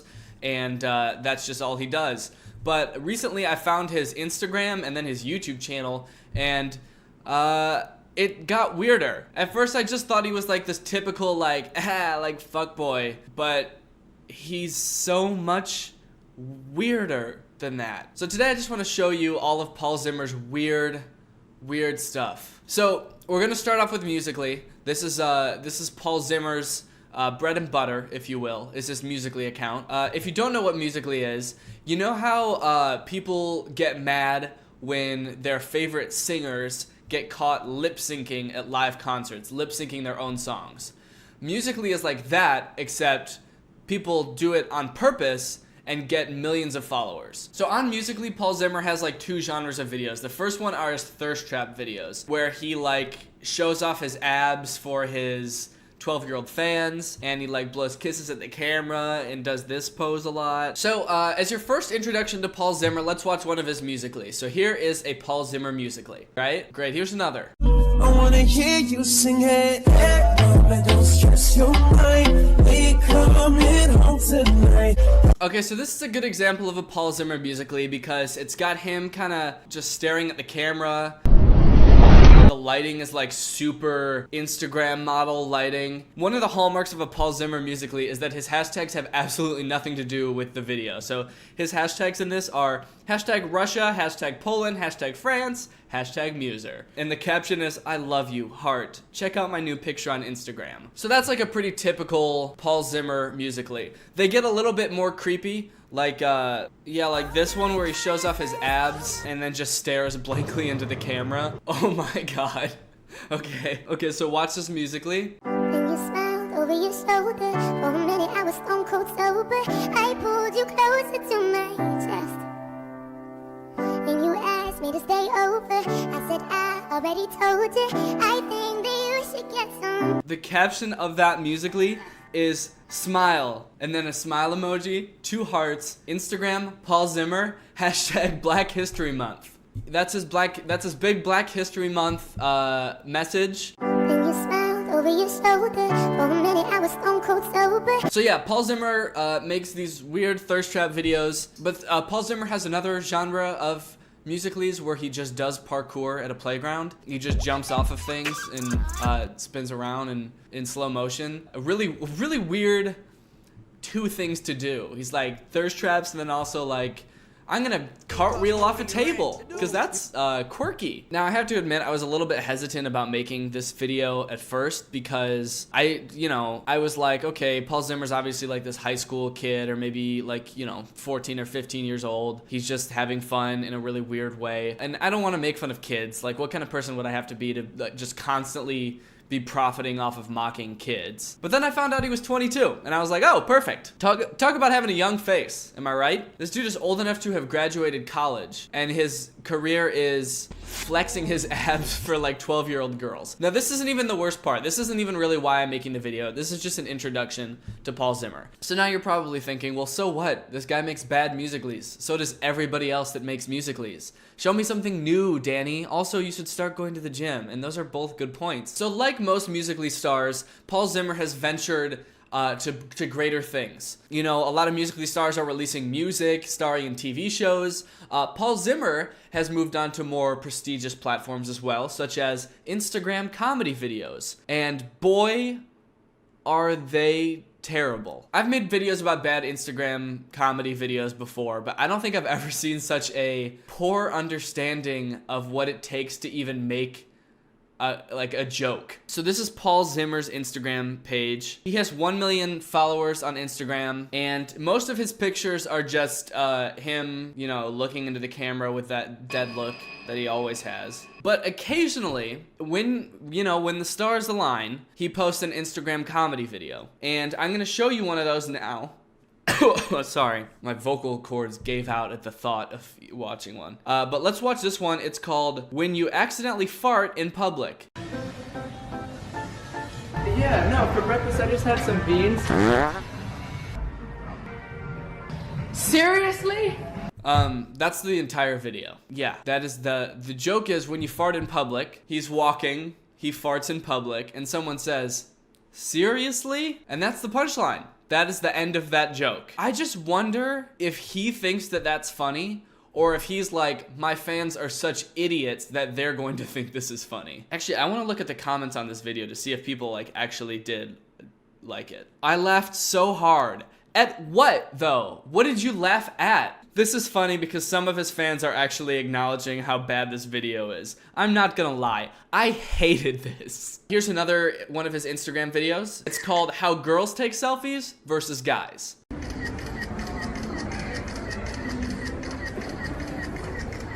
Ew, I look so ugly in these.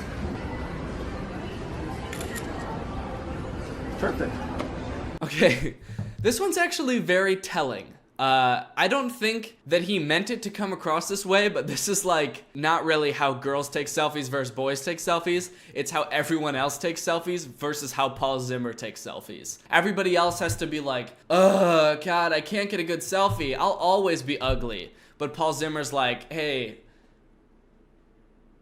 perfect. Haha, I'm hot as shit. That's of course leaving out all of the weird sexist undertones of like, women have this unrealistic standard of beauty they have to live up to, but I can just snap a picture of myself and bada bing, bada boom, I'm rich, bitch. But this next video, which is probably my favorite one of his, is even more telling, and I think you'll see why. It's called When Girls See a Hot Guy. Now, this is a video on his own Instagram page that he made and came up with the idea for, I can only assume. Do you guys remember that one horror movie we were watching the other night? Oh my God, yes, I remember. Oh my God.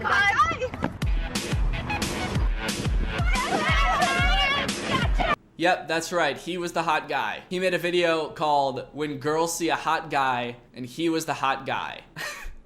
He came up with that idea. When girls see a hot guy, oh, that relatable moment. Don't you hate it when you're just chilling on top of a parking garage and this swarm of girls just starts chasing you? Some classic relatable Instagram comedy. I mean, who doesn't love a good relatable joke? Like, what world does this guy live in? See, this is what I was talking about before. He's not like a typical douche. He's like, he actually lives in a different world or something. He's off in his own little world. And it's just kind of fun to just look at his life. But things get weirder. I found his YouTube account, and do you remember when I made that video about Tessa and what I like to call her boring vlogs? Boring vlogs. Paul Zimmer, I think, beats her in that category. I would describe Paul Zimmer's vlogs as life-changing in a bad way. My quality of life has significantly decreased since I discovered these videos earlier today. So let's go ahead and watch. Okay, this one's got a great clickbait title. It's called My Girlfriend Kissed Another Boy by Paul Zimmer. Baby, you better not kiss him. I'm honestly gonna be mad if you kiss him. So that was our little teaser for later in the video. You know how vlogs do that? They just give you the little teaser of the interesting part where he's just calmly telling his girlfriend, I'm gonna be really upset if you kiss that guy. I'm gonna be really upset if you kiss him.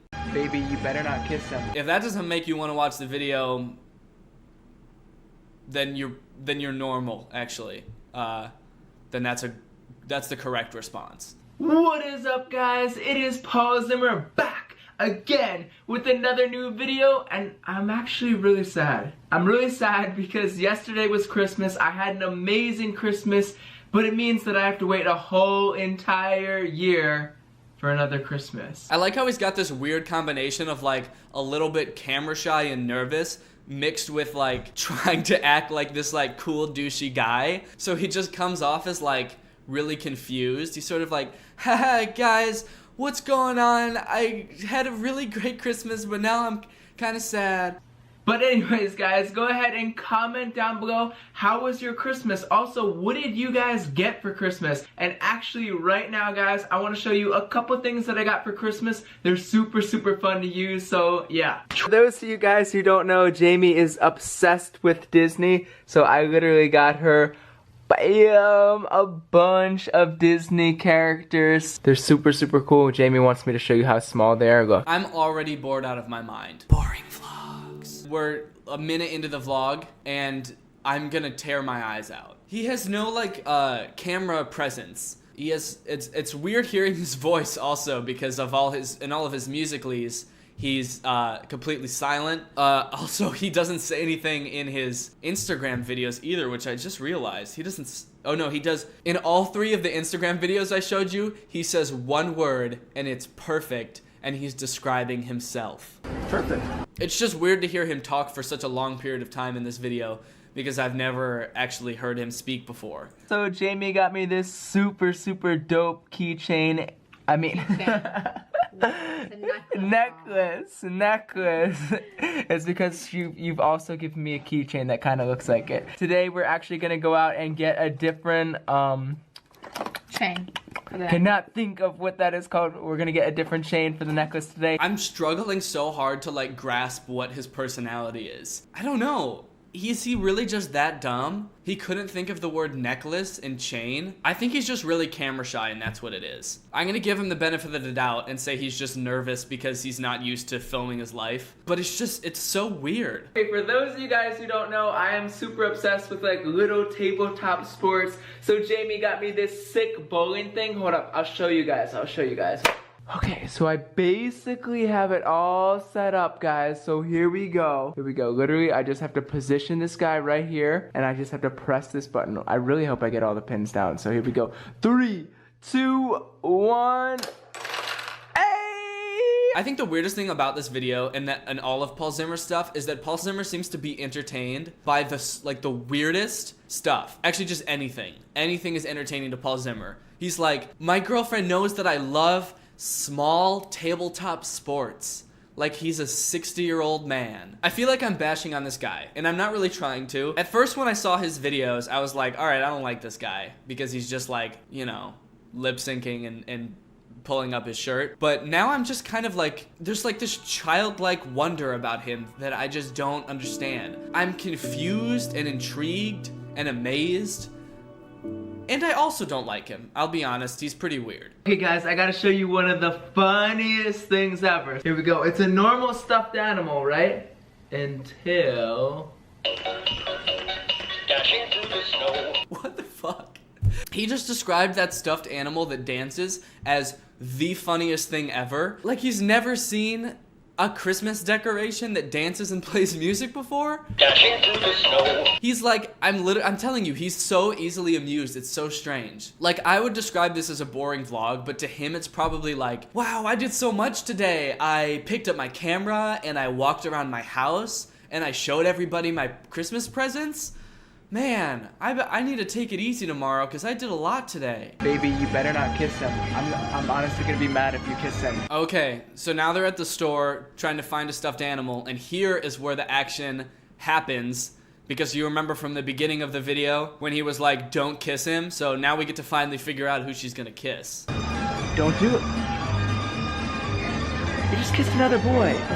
It's Mickey Mouse. True. I guess I shouldn't be mad about that. He is just he is just a stuffed animal. All right, guys, Paul's gonna jump to down there. Guys, because there's legit like no walkway to get. Oh my gosh, it smells so bad here though. Look. Oh my gosh. What the fuck is going on? Okay, guys, Paul's gonna jump off this ledge. It's 1.5 feet high. Hopefully he doesn't break his legs, shatter his kneecaps. Yeah. That was so smooth. That was so smooth, dude. The way that you stepped off of that ledge. Honestly, it was pretty smooth. Okay, what is up, guys? I am back home right now. I'm still a little bit upset with Jamie though because she kissed Mickey Mouse. I'm still a little bit upset with Jamie. What if he's actually upset? Like he's like, you think that he's just he's like playing this like bit, but he's like actually pissed at her, and when he turns off the camera, he like just goes in the other room and sits there, and Jamie's like, what's wrong, babe? And he's like, shut up! I told you not to kiss that mouse. Jamie, you got one shot to get a strike. Hold on, let me get closer. Okay, and go for it. Go for it. So now they're back home from a long day at the mall, and they're playing tabletop bowling again. Alright, well that's about the end of the video. There is a little bit more, but I think we get the gist of it. Paul Zimmer is a very weird boy. I would say Paul Zimmer is your not so typical fuckboy. He's got layers. You know, on the surface, he's this Musical.ly star who really, really wants you to see his stomach. But when you go deep down, he's actually has the spirit and wonder of a 4-year-old boy who thinks that jumping off of a 2-foot ledge is exciting. He loves little tabletop billiards and bowling. He thinks that a stuffed animal dancing is the shit. He also, you know, has this weird ego thing where he's like obsessed with looking at himself and thinks that he's perfect and hot and girls want to chase him, but I see more than that in Paul Zimmer. Okay guys, well that's gonna do it for this video. Thank you so much Tiana Robbins for turning on my notifications. You are truly Greg. If you want to get this Greg merch, by the way, it's at DannyGonzalez.shop. Greg is the name of our family, our fan base here on YouTube, so all you have to do is subscribe and turn my notifications on. This is probably going to be my last video of 2017, so I just wanted to say on the real, thank you guys for, you know, supporting me so much this year. This year I've gone from, I think, like 50,000 subscribers to 250,000 subscribers, which is insane. I can't wait for 2018. I've got lots more good stuff coming. I've got like 5 songs that I've made that I haven't released yet. I'm still working on, and more videos like this that you guys like. So thank you so much for watching. Stay Greg. I'll see you guys next year. Peace. What's up, Greg? It's me, Danny, back with another episode of Viners Turned YouTubers, the show where we look at people who used to be on Vine and then they turn into YouTubers. It's a pretty self-explanatory title, so I don't know why you guys wanted me to explain it. So if you used Vine a lot, you remember the Dobre twins. I think they went by Twin Bots on Vine, and then maybe later they changed their name to Dobre twins. They were really popular on Vine for dancing, doing these crazy dance moves in grocery stores. It was a very strange genre of Vine. I think they made one dancing video in a grocery store, and it did well because people were like, huh, that's an interesting place to dance. And then they just kept doing it over and over and over. And then Vine died, and then they made a Musical.ly account and started doing it there over and over and over. And you know what? It got old after the very first time they did it. But they just kept doing it. And now it looks like they've got a YouTube channel. I just recently found it because they were on the trending page the other day with this video called Is It Real or Is It Chocolate? And it's on their account called Dobre Brothers, and to my surprise I clicked on it and they have other brothers.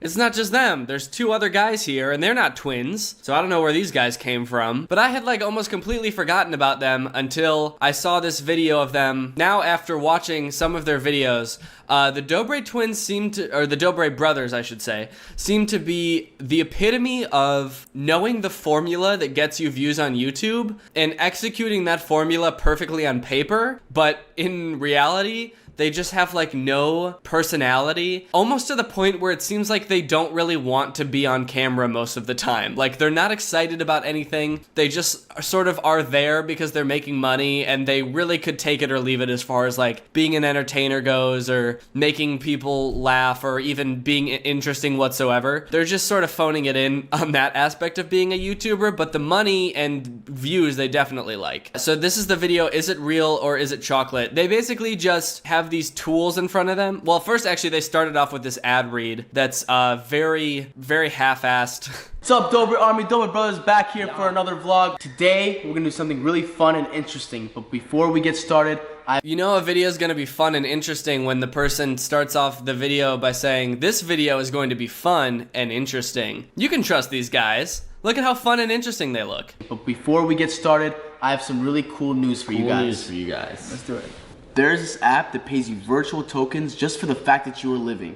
And this app is called Nimsys. Thanks to Nimsys for sponsoring this video. Yeah. Honestly, I think this is the most stylish app out there. You guys gotta check it out. Wow, these guys seem really into this product. The people who made this app are definitely getting their money's worth advertising with the Dobre twins. You can see the people around you or travel anywhere around the planet to see what's going on. Okay, he tried to seem interested for a second, so that was at least nice. The app is still in development, and the developers promise a lot of cool things to come. Oh jeez, you see what I mean about them just seeming bored out of their mind? Like, I get this is an ad read. Doing ads, I guess, isn't the most fun thing in the world, but you have to at least try to make it seem interesting. Don't just like, so there's this app, and it's gonna give you money and download it so that I can have money. During your registration, be sure to enter our promo code Dobre and subscribe to our profile.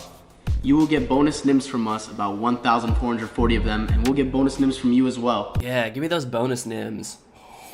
I want those bonus NIMS, baby. Okay, but anyway, back to the challenge. Basically, they have all these tools in front of them, and some of them are made out of chocolate, and some of them are made out of metal. I bet you'll never be able to guess which ones are metal and which ones are chocolate. Some of the things on the table look real, like that wrench is probably chocolate, but it kind of looks like metal. But things like that mallet, like that's definitely chocolate. And that's just based off vision. Like if they can pick these up and like smell them or even just feel them, like chocolate doesn't feel like metal. The second you pick it up, you know it's chocolate. So how is this a challenge? Some of them are chocolate.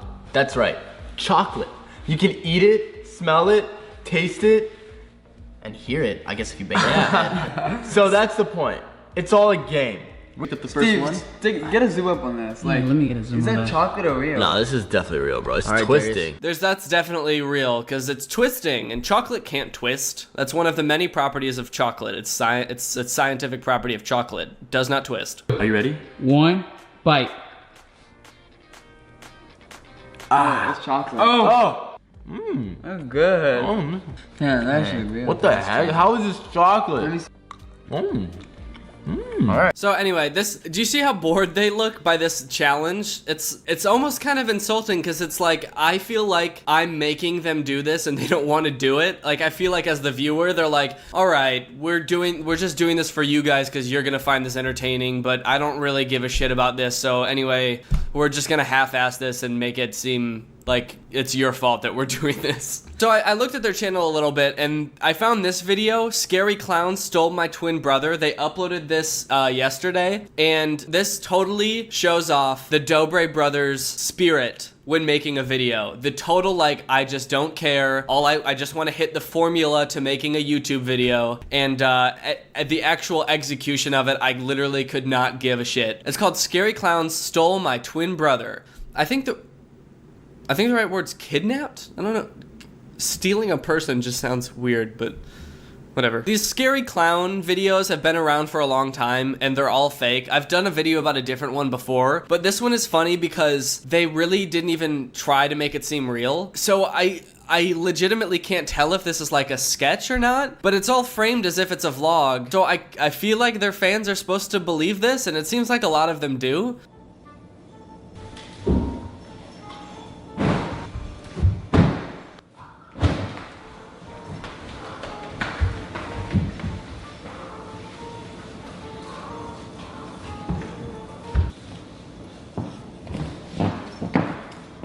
Just as a warning, if there's any jump cuts in this, like the scene cuts a little bit in the middle, that's me adding it in. This video is very slow paced, and I'm worried that I'll lose viewers if I show the entire thing. So I'm going to try to speed up the pacing of this, but just know that in all of the spaces where I've cut things out, it just plays out just very long and drawn out, and there's no real cuts for the majority of this video. Look, this camera. I can't reach it. I can't reach it.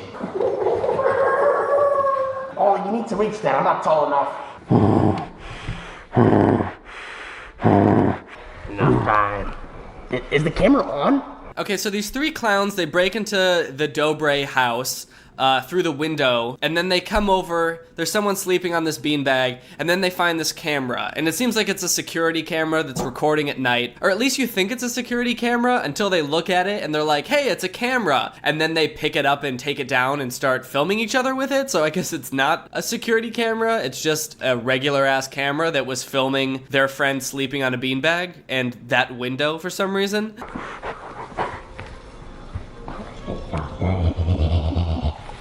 Stay there. Whoa, whoa, whoa, whoa, whoa, whoa, whoa. Stay right there. Whoa. Okay, you can tell right off the bat that this dude is scared shitless. Just look at his expression when he sees these clowns. He is terrified. Either that or he's a great actor, because I can't tell if this is for real or not. Yeah. Who are you? Who are you? Back up. Stay put. What's your name? My name's Steve. Steve? Yeah. With that hair, I'd call you Weave. I'm not laughing at the joke. I'm laughing at this dude, Steve, who also laughed at the joke. For all he knows, he's waking up. There's clowns right in front of him. They could be about to kill him. He's terrified out of his mind. And then he introduces himself as Steve, and one of them says, Steve, more like Weave. And he's like, yeah, actually that's pretty funny. Hey, Weave, this is our show now, so you take the camera and videotape us. We're gonna be on, what's it called? Instagram. Okay. Alright, guys, come here. Everybody, my name is Psycho. This is my bro, Ollie, and this is Berserker. What do you want? Where are Tweedledum and Tweedledoo, those twins? Show us where the twins are now. Okay, I'll get him. I got him. Give me the camera. This dude's very compliant. For someone who, like, had these people just broke into their house, they woke him up, and they were like, now you have to film us. And he was just like, yeah, okay, sure. Now take us to the twins. And he was like, yeah, sure, okay, cool. We gotta be quiet. Snap out of it. Get a move on, cameraman. Take us right to them. This is our show. Ring a bell. These clowns are full of really quality jokes. Great puns. Like, they may be scary, but at least they've got some good jokes. I mean, even Steve, aka Weave, can appreciate a good clown joke. Here. Are you playing a trick on us? I'm not. Wow, this is a shitty friend. This dude, if this is real, what a terrible friend. He's like, these clowns don't even have any weapons. They just come in and they're like, bring us to the twins. And he's like, okay. And then he brings them there and he's like, they're in there. Just don't hurt me. You can kill my fucking friends. I'll help you do it. I'll help you. Yo, Steve. Lucas. What's up? Hey, what are you guys doing? Yeah. Okay, let's pause. They found the twins, and now they're gonna attack, so that's fine.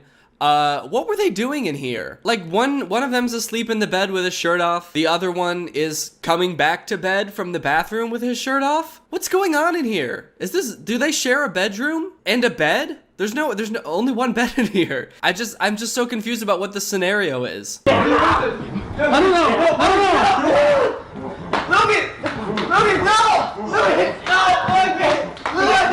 And Weave is just still filming this? He's not gonna put down the camera and help. He backed himself into a corner so he could get the best angle, and now he's just filming his friends get murdered by clowns. And by murdered, I mean gently tossed around. Oh, this is a prank? Oh no! Lucas!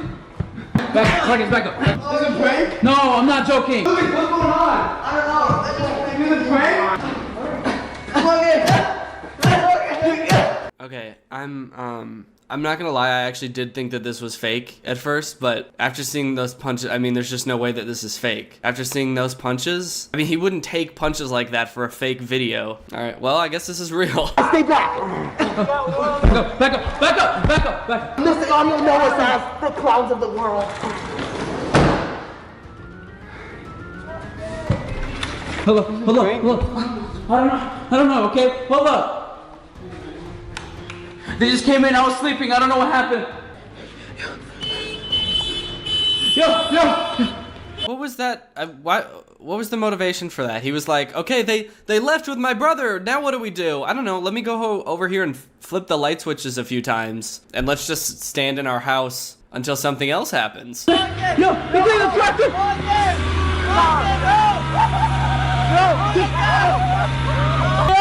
I'm coming! I'll get you, don't worry! Is this a prank? Is this a prank? Damn, you know what? If I was in this situation, I don't know what I would do. I mean, what do you do when someone breaks into your house and kidnaps someone you know? There's nothing, if only there was some kind of like group of people that are like trained to deal with situations like this that you can like just call with a really simple 3-digit phone number that will like come and help take care of any situation. But damn, I guess they're on their own because nothing like that exists. I guess they're just stuck running around in the dark looking for their friend, and if they don't find him, well, I guess he's just gone forever. That's how these clowns get ya. Okay, I got it. Hopefully this is not a prank. Hopefully this isn't a prank. What is that supposed to mean? Hopefully this isn't a prank. Hopefully these are real clowns really kidnapping my brother. I'm gonna be so pissed if someone set this up and it's all fake. I'm so mad if this is a prank. What happened? I don't know. I just woke up and they were just there. They made me film. They made me film. Yeah, right, dude. How did they make you film? They didn't have any weapons. They were just like, hey, here, film. And he was like, okay. Right or left? Right. I would say right. Are you sure? Why not left? I don't know. Okay, I don't know. Let's go left. Yeah, I think that's him. Oh, that's him. Lucas. Lucas. You okay? Yeah, I'm good. You okay, Lucas? Yeah, I'm good. Why was he just sitting in there? They, like, the clowns got out and they booked it, and he was like, oh man, now how am I gonna get back to my house? Oh well, I guess I'll just sit in this car that has gas in it and keys. And I'll wait for help to show up. Where did they go? I don't know, they just ran off. Did they run away through here? I guess, I don't know, bro. They just let me go. They said, you're free. And they just ran away. So what did they do? Nothing. They didn't do anything. This is such a weird plot. What'd they do? I don't know. They didn't do anything. I like these clowns. They're just like fucking with them. They just break into their house, steal one of them, drive him about a mile away from his house and just drop him off and leave and just say, you're free. We're good. That's all we wanted to do. We didn't really want to cause any harm. We just wanted to shake up your night a little bit. You're free. Get out of here, dude. Can we go in the car? It's cold. I don't understand. I know, I don't either. They just let me go. They didn't really say anything. So what was the purpose? I don't know, they just took me, and I don't know what happened. I feel like now they're realizing how weird the plot is, like how inconsistent it is, and it doesn't make any sense. They're like, wait, so are we just gonna say they didn't do anything to you? Like what? That doesn't make any sense. Did they come through the garage? Or Steve, you don't know, right? I have no clue. I just woke up and they were there. Bro, this is open. That's where they got in. Who opened this? I'm sorry. I forgot to close it. How do you even close it? I forgot to close it, sorry. Think this is how they came in? Yeah, obviously.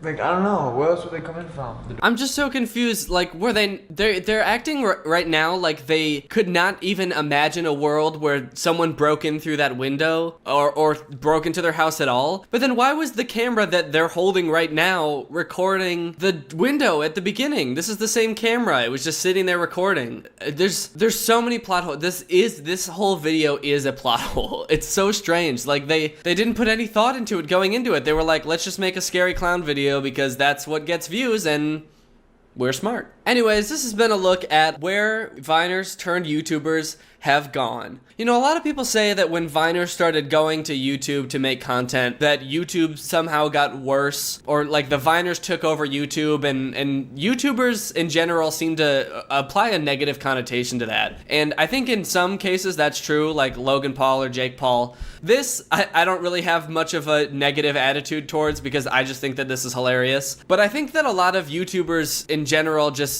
don't look at the Viners that are actually making good content on YouTube. There's plenty of Viners that make good stuff now. David Dobrik makes really funny vlogs. Drew Gooden, Cody Ko, me, I make really good videos. They're all very good. It's just so easy to look at the really bad content and say, well, that's Viners for you. But I think that's dismissing a pretty big chunk of good YouTube videos that come from former Viners. That's just my opinion, so believe it, because you have to. Anyways, guys, if you enjoyed this video and you're not part of Greg is my family on YouTube. It is our family. I call my fans Greg, and we are one big happy family. And we really are a family. You know, other YouTubers all the time say like, oh, my fans are like a family to me. Well, that's bullshit, all right? Greg is a family. We have a family dinner every night at 6 p.m. when I get home from work. All my little Gregs come down from their bedrooms, and we all sit at the family table, and we talk about our days. So if you want to join Greg and join the fastest growing channel on YouTube, which, by the way, don't look that up, then just hit the subscribe button and turn on my notifications, and you can be Greg also. Also, I just realized today that when you turn on someone's notifications, it asks you if you want occasional notifications or always notifications, and it's set to occasional by default. I don't know why that is. Why would you want to click for notifications and then be like, let's leave it up to chance when I get a notification. I'm gonna let YouTube roll the dice on this one. It just seems weird that they would do that. So anyway, I don't know. Also, if you want this merch, it's at dannygonzalez.store, so go there and get some. And I have a little Greg Discord server. It's a little group chat full of a bunch of other Gregs. I'm in there. Other Gregs are in there. We talk, we have fun, and we chat. And it's a good way to get to know all your other fellow Gregs. If you want to join that Discord server, you got to support me on Patreon. The link for that is in the description. Sorry I haven't posted in a little bit. I was kind of sick. As you can probably tell by my voice, I'm still a little congested, so sorry about that. Thank you, Michelle, for turning on my notifications. You are truly Greg. If you want to be the shout out in one of my videos, turn on my notifications and be one of the first people to comment on my videos. I'll see you guys next time with a really funny video where I get my butt stuck in a public toilet and end up screaming for 12 hours until someone helps me out. Bye. This video has been sponsored by Current. Stick around to the end to learn more and find out how you could possibly be receiving $500 from yours truly. Hello everyone and welcome back to my second channel. This is my second channel where I like to get a little bit goofier and wackier and drink a little bit of LaCroix. Today I got a nice limoncello. And let's just jump into it. So I've been seeing a bunch of discourse lately about millennials versus Gen Z. It seems like there's like this big feud between the two generations. I keep seeing TikToks from Gen Z people making fun of millennials for like wearing skinny jeans and talking about Harry Potter too much. And you know what? That's fair. Honestly, my whole life I've considered myself a millennial, and I have worn skinny jeans. And I probably will continue to wear them, honestly. Jeans that are just a little bit too tight for my sweet little legs. But I'm not even sure if I am a millennial, because like every website that I look at has a different definition of where millennial ends and where Gen Z starts. So I don't even know whose side I'm supposed to be on here. I feel like sometimes I agree with the Gen Zs, like, yeah, that's fucking lame. Millennials, you do talk about Harry Potter too much. But then sometimes I agree with millennials. I only agree with millennials when I see a Gen Z talking about something that I do and I'm like, hey, okay, hold up. You can make fun of them for talking about how much they love coffee and saying awkward too much, but you can't. The second you start coming for me, that's where we have an issue. That's when I become a millennial, I guess. So I really want to figure out whose side I'm actually supposed to be on here. So I actually Googled BuzzFeed Millennial Gen Z quiz, which is actually probably the most millennial thing that I could Google. I was like, shoot, we gotta get to the bottom of this, guys. We gotta look on BuzzFeed, the most reliable source of information. And I found this quiz, so I want to do that. But actually, I think maybe the best thing to do first is just to Google what a millennial is, because I want to make sure that I'm not like way off and I am somewhere in the middle, in the transition period. What are the birth year for millennials? Gen Y or millennials? Oh, I didn't realize that. We come before Gen Z, so that makes us Gen Y. That kind of makes a lot of sense. Wait, but what's gonna happen after Gen Z then? They're gonna run out of letters. Gen ZZ? That's gonna be one sleepy generation, dude. Okay, Gen Y or millennials were born between 1981 and 1994/6. They're currently between 25 to 40 years old. Okay, so I fall in that range. I was born in 1994. So according to this, I'm either right on the border or 2 years away from the border. They couldn't decide where the border was. Okay, over here it says end date is for sure 1996. So then I would definitely be a millennial. So maybe that answers our question. Maybe I don't have to do the quizzes now, actually. All right, that's the end of the video. Bye. This quiz that I found is specifically for, I think, people who fall right on the edge of millennial and Gen Z. It's called Hey Cuspers. It's time to figure out your generation once and for all. I feel like this quiz was honestly made for me. I want to figure out if I'm a Gen Z or a millennial. And if anyone's gonna be able to do it, I think it's BuzzFeed. First off, is that what we're gonna call people who are right on the edge? Cuspers? Sounds like custard. Yo, are you a Gen Z or a millennial? No, neither, dude. I'm custard. I'm a creamy little custard boy. So we've all heard about Gen Z calling out millennials for being uncool, and the older generation fighting back. But if you're a cusper, you might be feeling a little conflicted. You know what? I am feeling a little bit conflicted. Luckily, this quiz will sort you into the right generation, so you'll know which side to take. Wait, I want to see what do they have an article about Gen Z calling out millennials? I actually want to look at that. 18 things that millennials do that are no longer cool according to Gen Z. Number 1, wearing your hair in a side part. Number 2, wearing skinny jeans. Okay, I do own some slim-fitting jeans, I'll admit. Using the laugh emoji. Okay, so here's the thing, is that I do use the laugh emoji, but I feel like I use it ironically. Is that okay? I use it when I'm saying something that's really dumb, not when I'm like laughing at someone else's joke. It's hard to explain. I feel like I don't use it how an old person would use it. Is that okay? Showing off your Hogwarts houses? Okay, that's something that I've never done, so that's good. Oh, when you hear JoJo, who do you think of? JoJo Siwa or this JoJo? I actually don't know who this JoJo is. Is JoJo someone from The Bachelor? Is that her? Am I making that up? JoJo Bachelor. Is this her? Is that even the same person? Well, I don't know who that is anyway. I thought of JoJo Siwa. Do you remember writing on videotapes with Sharpies? Like, not explicitly. I'm sure I must have done that at some point. No, I don't think I did. I mean, like, if I had a VHS and I was too young to be writing on VHSs. I probably didn't even know how to write by the time we started using DVDs instead of VHSs, so I'm gonna say no. Oh, what do you think of when you hear the words TikTok? Okay, obviously I think of the app. Who thinks of the Kesha song now? That song is like 10 years old. I feel like even if you're a 30-year-old millennial, I mean, people are talking about the app TikTok way more than the TikTok song now. So why would you be thinking of the song? I'm picking the app. Did you ever rank your top 8 on MySpace? Oh, shit. Okay. This might be a millennial moment. I did have a MySpace. I don't remember if I did top 8. The only thing I remember about my MySpace is the profile picture that I had on it. I remember thinking my hair looked really cool at the time because it was like dirty blonde and it was like flipping out on the sides, you know? It was really long. And I remember thinking it looked really cool. I think I wanted to look like the dude from the movie Hoot. Is that what I'm thinking of? Yeah, this guy. I wanted to look like this guy. So just picture my profile picture being this on MySpace. That's what I looked like. But I don't think I did top 8. But I'm gonna say yes just to be safe because I did have a MySpace. When you think of Ice Cube's acting, which movie comes to mind? Friday or Are We There Yet? I don't think I know what Friday is, so I'm gonna pick Are We There Yet? Did you grow up watching Hannah Montana or The Sweet Life of Zack and Cody? Yeah, I did. Which jeans do you prefer? Honestly, between these two, it's kind of a toss-up. I don't really know. I think they both look nice. And I definitely know which answer I'm supposed to pick for each generation. I think that's pretty obvious. You know, I'm just gonna close my eyes and I'm gonna click around the page until it clicks on one, because it's really a toss-up. I don't have any preference. Did I click on one? Whoa, what happened? I clicked on an ad. I don't want this. What did I do? Oh, now I gotta go back. Do I have to do this all again? Oh, shit. I shouldn't have done that. Now I gotta do the whole quiz over again. Okay, hold on. Okay, I gotta keep my mouse just right in here. And I'm gonna close my eyes and I'm gonna click. I didn't do anything. I'm gonna close my eyes and I'm gonna click. It picked one. Which one did I pick? I picked loose jeans. Okay. Was your first cell phone a flip phone? This one I feel like I'm gonna be going in the Gen Z category, but for the wrong reason. Because my first phone wasn't a flip phone. My second phone was a flip phone. My first phone was one of those like Nokia brick phones that just looks like a rectangle. Before I had a flip phone, I had one of those. So I feel like by clicking no, it's gonna think that my first phone was like an iPhone or something, but really it was just before I even had a flip phone, I had a different type of phone. The flip phone I had was a Razr, a Motorola Razr, which was pretty tight. I honestly missed that phone.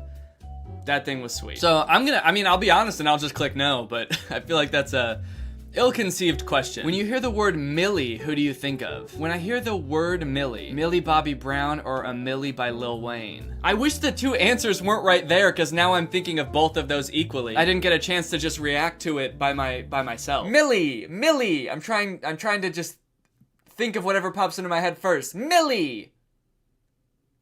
It's the song. It's probably the song. A Millie by Lil Wayne. Did you memorize your friend's phone number so you could do three-way calls on your landline? I mean, like, I think I still know some of my friends' parents' phone numbers from calling them. I wasn't really a big three-way call guy. Yeah, it's kind of crazy that landlines used to exist and people don't really have them anymore. Like, I don't think I'll ever have a landline, because why would I want that? Did you memorize your friends' phone numbers? I'm gonna say yes. I did memorize my friends' phone numbers. When you hear the name Harry, who comes to mind? I'm gonna say Harry Styles, but that might just be because I'm not a huge Harry Potter fan, and Harry Styles is a little more relevant than Harry Potter anyway. Sorry, Harry. The boy who lived? More like the boy whose career died.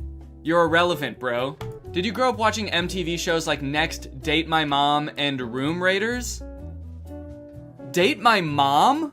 Wait, is that a real show? I mean, the answer is no. The answer to this is no, but hold on. Now I gotta look up the show Date My Mom. Date My Mom, 2004 reality series. Okay, so it was from 2004 to 2006. I was not allowed to watch MTV during 2004 and 2006. I was not old enough for MTV. Date My Mom is a television dating show airing on MTV. An 18 to 24-year-old heterosexual male, gay male, or lesbian female goes on 3 separate dates with 3 moms who try to convince them to pick their son or daughter. Oh, so you're not actually trying to get with the mom, you're trying to feel out the vibe of their child by dating her. Huh, interesting. Okay, that's weird. Well, I didn't watch that. They should make this again, but you actually are trying to get with the mom. And finally, which hair parting do you prefer? We got middle parts and we got side parts. Uh-oh. I don't know. I feel like they both look good. You know what? For the other one that was a toss-up, I picked the clear Gen Z answer. So for this one, I'll pick the clear millennial answer. I'll pick side parts. Oh! Whoa, dude. Gen Z. Holy cow. Interesting. Very interesting. Gen Z, huh? Going into this quiz, I was not expecting to get Gen Z.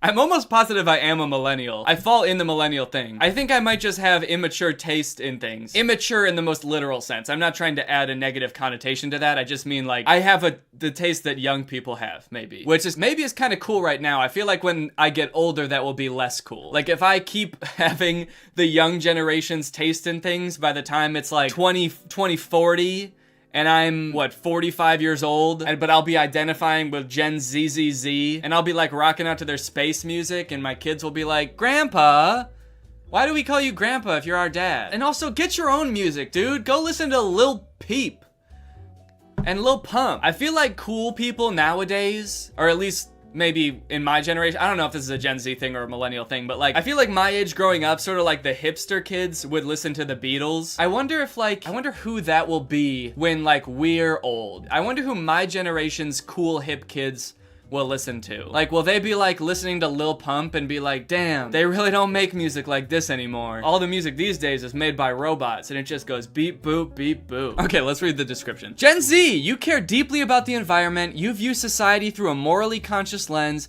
and you hope to leave this world a better place than you found it. Shit, speak for yourself, dude. I'm trying to make this world awful. I'm taking every chance I get to make this place a piece of shit. This is either the description of Gen Z or Boy Scouts. I remember when I was in a Boy Scout, every time we would... I just said in a Boy Scout. I meant in Boy Scouts. I remember when I was in a Boy Scout, every time we would leave a campsite, we would have to walk around and pick up trash to make sure that we left it a better place than we found it. So, maybe Boy Scouts were the original Gen Z. You might spend a bit too much time on your phone. I do. But you also know how to harness the power of technology for good. Yo, that last part is honestly kind of true. I do know how to harness the power of technology for good. Like, for example, I just spent like 2 weeks making a song about wanting to fuck a Minecraft creeper with Curtis. Technology, man. We wouldn't have been able to do that 30 years ago. Okay, I kind of feel like I know whose side I'm supposed to be on now. I'm a regular Gen Zer. Okay, let's do another quiz just to make sure, actually. So this one just says, if you've done more than 30 of these things, you're a zillennial. This is just figuring out if I'm on the cusp. So this is gonna tell me if I'm a cusper, which I obviously am. Okay, check off everything that applies to you. You identified as a 90s kid growing up because technically you were alive in them. Yes, I was a kid in the 90s, so I was a 90s kid. You enjoyed the best of 90s snacks and 2000 snacks. What's the difference? What does Scooby-Doo fruit snacks count as? Because whatever those were, those slapped. I'm trying to think of what like a 90s snack would be. Like pizza rolls or something? Pop-Tarts? Okay, I'll say both, sure. You knew the ultimate outfit was from Justice or Limited 2. Okay, I didn't shop at those places, so I'm not gonna check it. You've watched some 90s shows like Rugrats and all that. I did watch Rugrats. I never watched all that though. But you saw older shows like Full House mostly through reruns. Yes. Oh my god, dude. I'm checking like everything on this list. I'm a straight up cusper. Fell asleep on the couch in the middle of the night watching George Lopez. Oh, dude. It is kind of weird how universal all of these experiences are. Just because you were born like anywhere in a 5-year time span, you just immediately have so much in common with like everybody. But I guess it's also not very surprising because of how much our society revolves around TV, and most of these questions are just about TV. These nationally broadcasted shows that literally millions of people, if not tens of millions of people watch. I guess it's not that surprising. Your emo phase happened in middle school, not high school. Oh shoot. Dude, I did go through a little smidgen of an emo phase. And you know what? I did go through, it was middle school. It was, yeah. I had one of those, have you ever seen one of those beanies with a brim? A beanie with a brim, like a tiny little brim? I thought I was the coolest guy in my whole school when I bought one of those. It had kind of like a skater emo vibe to it, and I had that, and I also had Heelys, and I thought I was pretty darn cool. You remember when unlimited texting wasn't the norm? Yes. Your main medium for art was kid pics, dude! Oh, I forgot about Kid Pics. Did y'all fuck with Kid Pics or what? Kid Pics was like a program on the computer, which is sort of like Microsoft Paint, but like a fun version that had all these cool brushes and tools. And you could put little stamps down, and you could, oh dude, this is, whoa, this is bringing back really deep memories of making the circles. Okay, this is a millennial moment right here, guys. I know my millennials in the comments are gonna fuck with the Kid Pics nostalgia. You played a lot of Club Penguin. Yes, I did. You watched the cringy millennial versus Gen Z fight online and just quietly minded your own business because you don't really want to claim either. I guess so. Sure, I'll check that. All right, show me my results. You're a zillennial. Wait, what? Wait, hold on. Okay, this quiz is called If You've Done More Than 30 of These Things, You're a Zillennial. I didn't check more than 30 of these things. I checked 28, and my result was, you're a zillennial! You're definitely a millennial Gen Z cusper. I feel like I'm not. I feel like that this goes against the whole title of the quiz. You were born in the late 90s or very early 2000s. I wasn't. I was born... I was born in the mid-90s. This quiz is straight up wrong. You're also probably not too sure where the heck we fit in right now, but at least we're all confused together. I feel like you're more confused than me. You made this whole quiz wrong. Okay, well, you know what I think I learned from this? I think that I am a millennial, technically, in the year that I was born, but I think that, like, because I'm on YouTube so much and TikTok, I sort of understand maybe a little bit more Gen Z stuff than most millennials do. I think that's what I'll say. Okay, well, that was fun, but now it's time to talk about our sponsor. This video has been sponsored by Current, aka the future of banking, and today they are actually going to be helping me give back to you guys. Current, if you did not know, is a mobile bank. They're a real bank with a Visa debit card. This is my card. And a really cool thing about them is they told me for this sponsorship, they specifically want to help me give you guys money. So they're giving me $5,000 to give to you guys on Current. So I'm gonna be splitting it up between 10 people. That way each person will get like $500. So if you sign up for Current and request me $500, my username on Current is just Danny Gonzalez, I will be accepting 10 of those requests. So yeah, should be fun.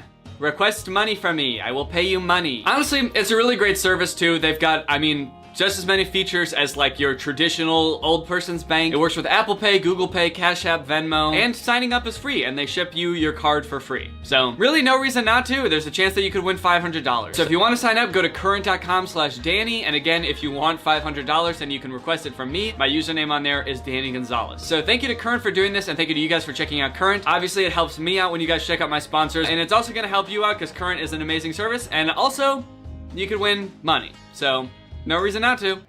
I forgot to record anything after the ad read, like an outro. But I also don't usually do outros on this channel. Did you guys like the video? Bye. Hey guys, before this video starts, I just wanted to let y'all know that I've got some new merch. You're a ooey gooey, yummy, yummy, tasty little snack. I'ma hit it from the back. This, of course, is another episode of Dan the Mermaid Man. Yummy, yummy, tasty little treat. Put this record on repeat. Listen while you sleep, baby. These don't look like hair. Baby, you're a princess. Ooh, you look delicious. Make me want a chef's kiss. Mwah, mwah, mwah. Yummy. Body like a dead fish. Face like scrambled eggs, bitch. That's a balanced breakfast. Yeah, you're a ooey gooey, yummy, yummy, tasty little snack. I'ma hit it from the back, hit it from the back, babe. You're a chewy, chunky.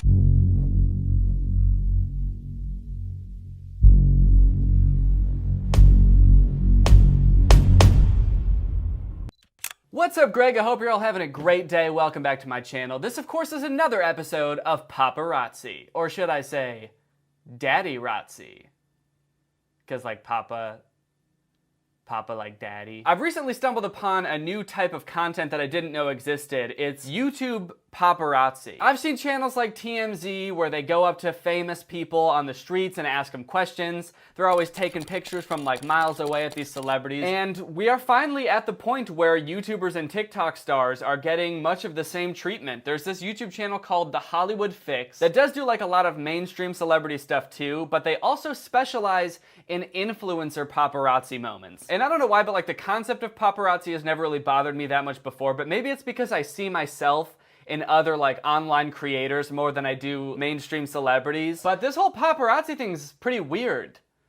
I don't really like it. I'm gonna take a stance on it right now. I think it's pretty creepy. Or at least this channel is. I'm not gonna make a blanket statement about every single paparazzi, even though I kind of suspect that they're all a little creepy, but this one especially definitely makes me uncomfortable. Let's check it out. Let's complain. So one of the first videos of theirs that I stumbled across that had influencers in it was a video of Charli D'Amelio and Lil Huddy. They're TikTok stars. Both children, or at least at the time. I think Lil Huddy is 18 now. He was 17 at the time. Charli D'Amelio was 15 at the time of filming this. And they've just gotten off a plane. I guess they're walking through the airport. And this dude from The Hollywood Fix, it's like the same guy in every video, comes up to him, cameras ablazing, to ask him some hard-hitting questions.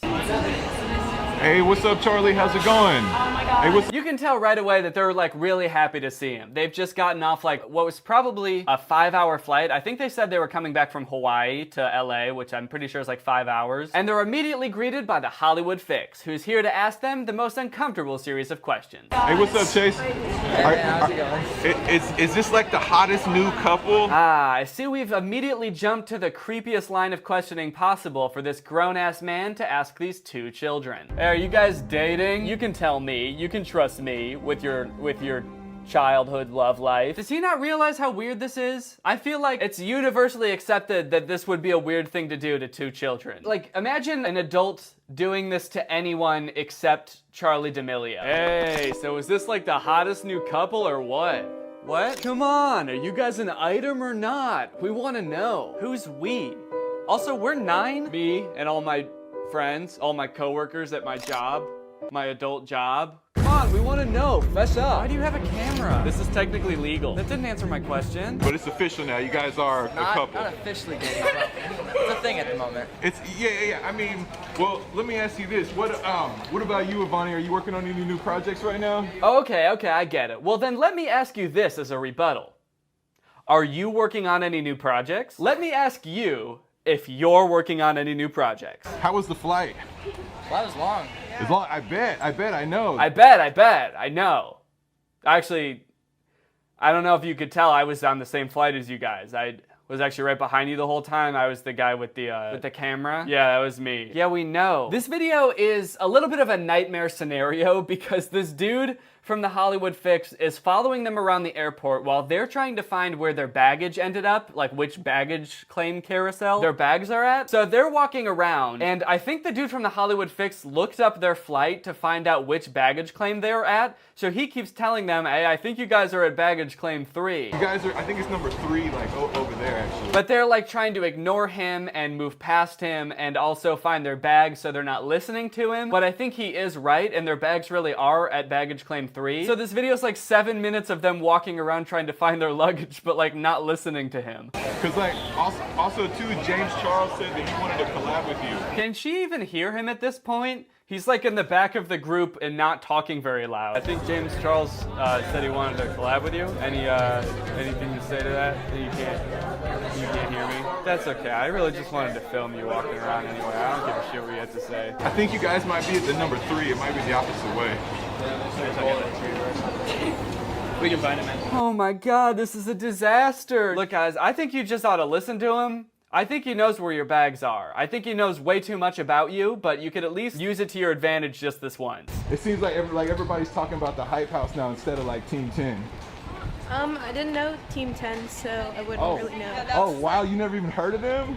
We were too young. You're too young to have heard about Team 10? That was like 3 years ago, right? You know, that's actually a pretty good response. We're too young. Yeah, we're actually, I don't know if you could tell, but we're literal children. The people that you're stalking through the airport and asking really personal questions to are children. Does that seem weird to you at all? Is that like a weird thing for a grown man to do for his career? 6 figures, we weren't even born. So that video was in January, and then just yesterday they posted another video called Charli and Dixie D'Amelio make TikToks, pose for paparazzi, and get approached by a homeless guy, where the Hollywood Fix guy appears to be just standing across the street from Charli and Dixie D'Amelio, filming them making TikToks and not saying anything to them. He's just kind of filming them living their lives from a distance. I don't even know if they know he's there, to be honest, which is concerning, to say the least. It's not just TikTok stars that Hollywood Fix needs their fix of, though. They also have a video called The Ace Family Stays Held Up in Their Multi-million-dollar Mansion During Self-Quarantine Period. So you may be wondering, oh, is this like an interview with the Ace family about how their quarantine's been going? Did they actually get like a home tour of the Ace family's house? But this video actually doesn't have the Ace family in it. Instead, it's a video from what looks like miles away, where this paparazzi dude is just zooming in on their mansion. Like, he's zooming in on their cars, he's zooming in on their balconies and like into their windows. So wow, what a creepy thing to do. Now, I'm definitely not a big fan of the Ace family. In fact, I would go so far as to say I'm the opposite of a fan. I'm an anti-fan. I'm anti-fan Dan. But oh my god and holy shit, if I ever saw a video like this about my house, I would move to the North Pole forever. Only person spying on me then would be old Saint Nick. That's right, old Santa Claus himself. And honestly, he already sees me when I'm sleeping and knows when I'm awake, and he knows when I've been bad or good, so I'll be good for goodness sake. So honestly, if he wants to peer through my windows on top of that, I mean, what the hell? I'll allow it. Maybe I need to brush up on the law, but this seems like borderline illegal, right? To just like film into people's windows. Is that illegal? Or because it's like in plain sight, is that allowed? Okay, here's an article called, Is it illegal to look through someone's windows with binoculars? Oh, most of the time you can look through windows with your binoculars. You can use a telescope too if you have one. I like that this article is not only telling you it's like legal to do something really creepy, but they're also suggesting ways to be even creepier. It's like, you know, you might not have thought of this, but you'll actually get a much better view with a telescope. They can zoom in a lot farther, they can be a lot more stable, so you might want to try one of those out. If you had X-ray specs or your binoculars have thermography/heat vision to look through curtains, then you might be in hot water. You can also get in trouble for stalking and other related activities. Okay, so I guess if it's just like a once-off telescope through the window into someone's bathroom filming them take a shit, it's okay. As long as you don't do it like more than 3 times, then it could be considered stalking. That's what I'm getting. Okay, well, I guess it is legal. Doesn't make it any less creepy though. Okay, so those videos are weird in their own way because they're so creepy. But then I stumbled upon this other type of video that they do, which seem kind of the same because they're interviewing YouTube celebrities in public. But the difference is I'm pretty sure that these ones are like scripted, totally fake, and I kind of suspect that like the YouTubers in them are paying Hollywood Fix to make videos about them. This one actually features our old friend Steven Scherer. If you guys have seen my video about the pond monster family, you'll remember Steven. It's a different day now. I was halfway into recording this video when my microphone died. I did not realize it until I finished filming the video, so I will now do this part of the video again. Anyway, let's watch this video. So the interview starts off standard enough. Steven Scherer and his friend roll up on a miniature dirt bike and an electric scooter, which is, I guess, standard for the Scherer family. I mean, what else do you expect? It is weird though, because it looks like they're coming from like the middle of the street or the other side of the street. It doesn't look like they came from either direction that the street goes. They're like crossing the street. So I don't know where they came from, or how the paparazzi knew they were there for that matter, but he catches up to him and starts asking him some pretty normal questions. What in the world is this thing? You like it? This is crazy. What have you been up to lately? So pretty standard questions, but then the questions start to get a little bit more suspiciously targeted. See if you can tell what I mean. I'm recording 2 songs. Really? Yeah. Okay, what are they about? What are they? Man, where do you get these ideas for these songs? Man, all your songs have like 20-something million views. Like your videos are always so big. What are you doing right now as far as merch right now? Because I know you're always like dropping new merch. Your videos are so good and they always get so many views. How do you do it? Do you have any new merch right now that people can go buy? These are questions that the paparazzi needs to know. You found like a secret tunnel way in your house or like a secret passage? Yeah, you're good. You've been watching the vlog. Yeah. Okay, now he's asking like specific questions about Steven Scherer's videos. Does this paparazzi guy watch Steven Scherer's videos? Call me crazy, but I kinda doubt it. He's got so many specific questions about his videos. It's really like he watches all of them. And I also love how he's pretending to think that everything Steven Scherer is saying is like real. Like he's saying that he found an abandoned tunnel in his house that leads to an old escape room. And the paparazzi dude's like, wow, really? That's so cool, damn, that's crazy. I guess you never know when you're gonna move into a house and there's gonna be a tunnel you had no idea about and isn't visible from the outside of the house, and then you find an old escape room that also isn't visible from the outside of the house. Life's crazy, man. Houses are weird. That is crazy. And so what's going on with your neighbor? Like something like Ellen? Yeah, Ellen, she's crazy. I don't know about her. Is she giving you guys like trouble or problems or?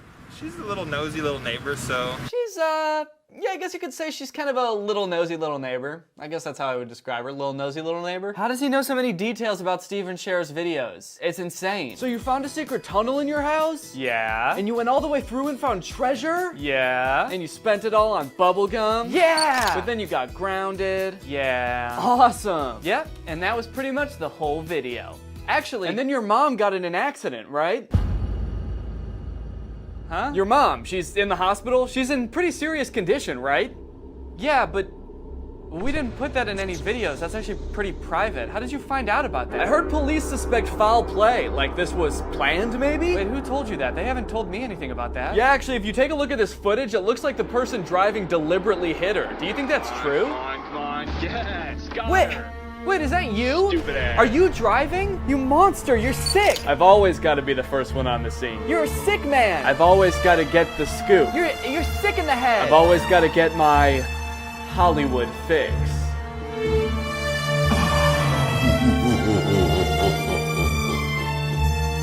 So that one to me seems pretty staged. Like all of the questions were basically geared towards promoting Steven Scherer instead of continuing to walk like every other celebrity does when the paparazzi intercept him. He just stands there and talks to him for like 7 minutes. But if you don't think that one's fake, that's fine, because I've got a much more convincing one coming up next. This one features our favorite internet personas, Candy Ken and Baby J. It's called Candy Ken and Baby J's Tesla is vandalized and spray painted by a deranged fan in Beverly Hills. A pretty crazy moment for the paparazzi to just happen to catch.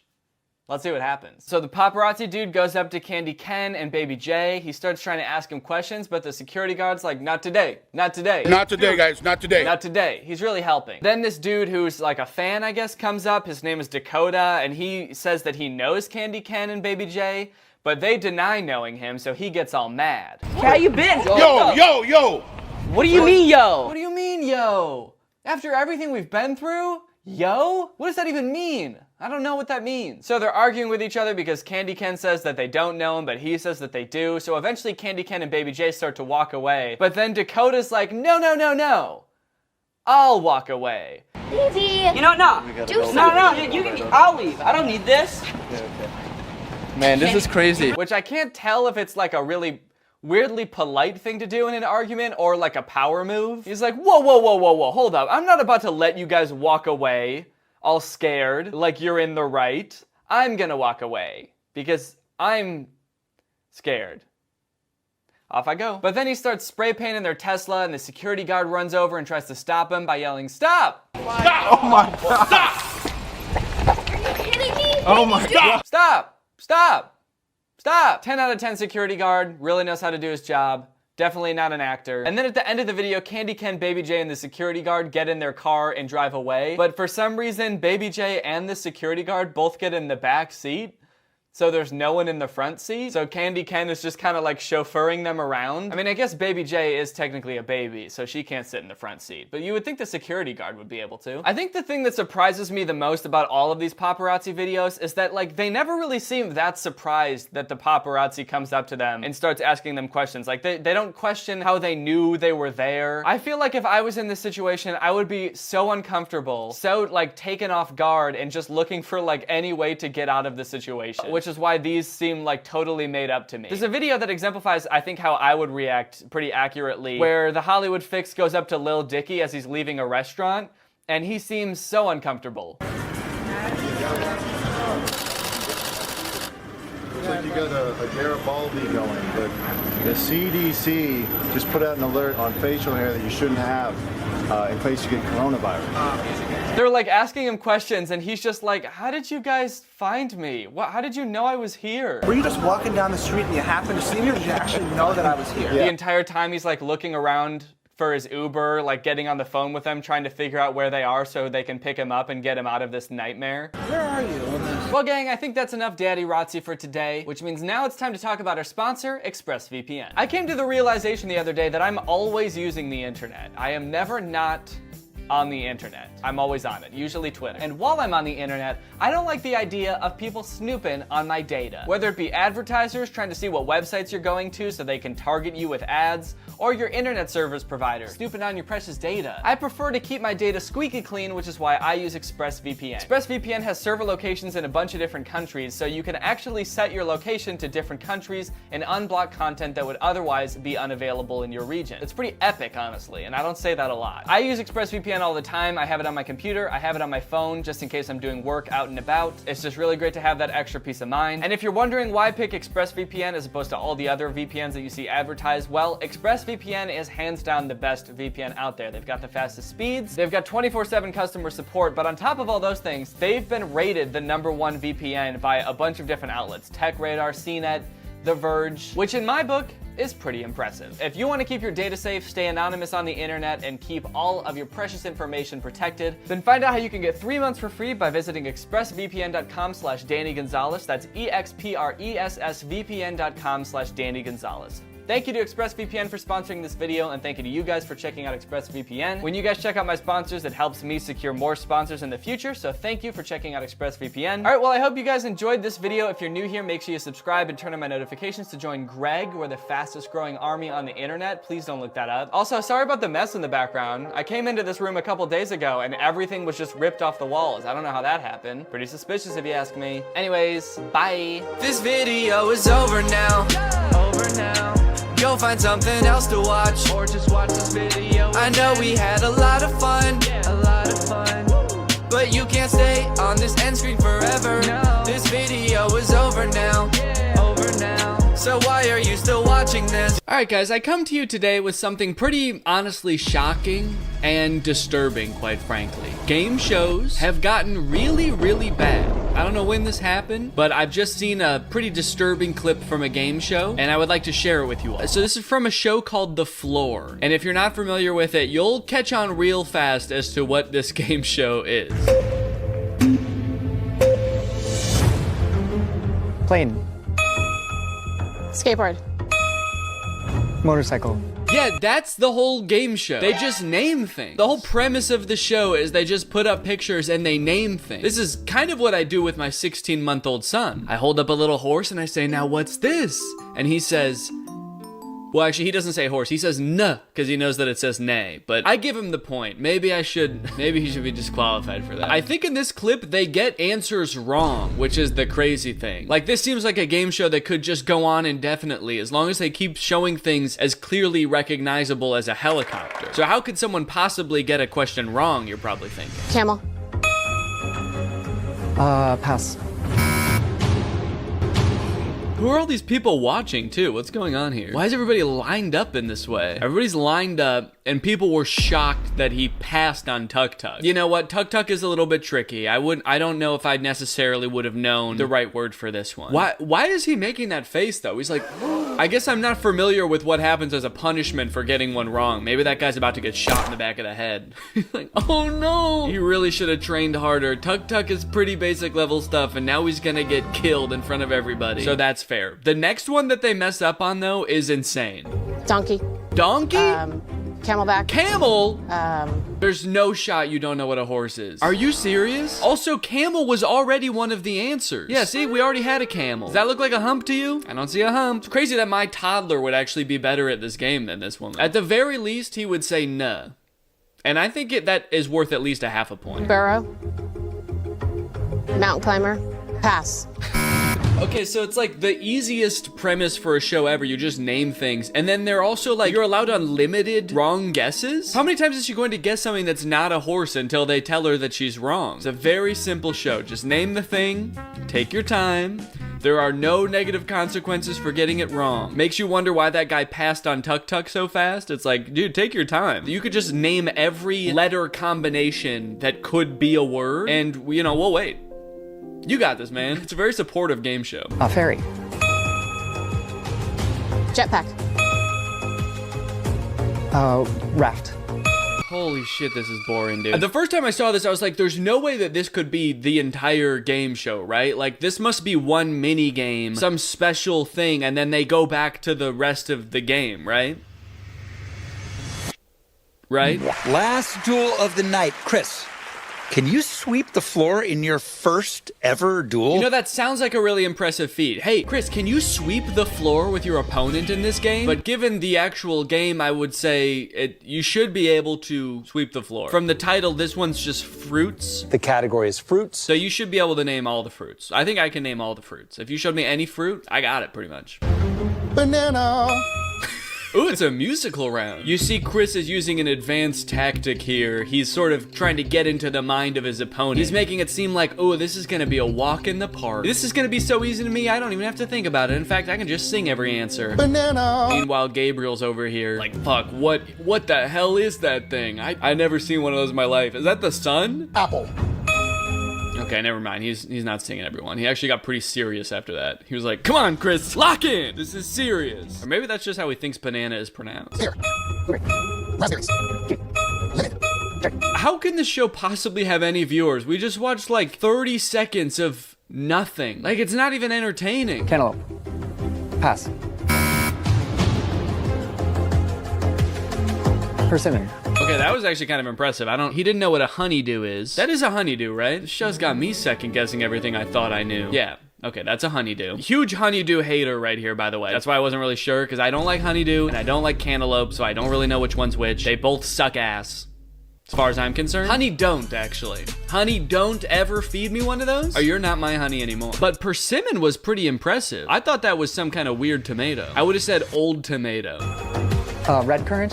What? Okay, you know what? There actually are a lot of fruits in here I've never seen before. I thought those were weird cherries. And then we have this, which is surely made up. That's not even a real thing. Okay, so I guess they start off easy and then they get harder. They're really throwing in some challenging ones now. Pass. Pass. Everyone's so shocked in the audience. Motherfucker doesn't even know what a persimmons is? Surely he's gonna get Laquat, right? Pass.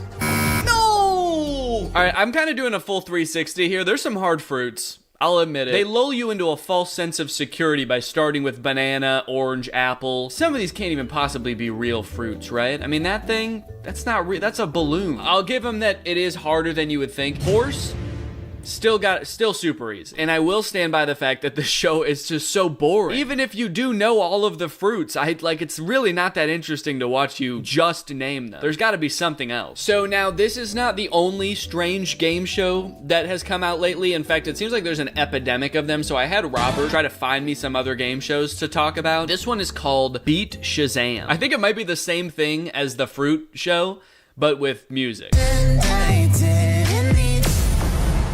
Exact song title. Senorita. Wait, was that even the host that was cheering?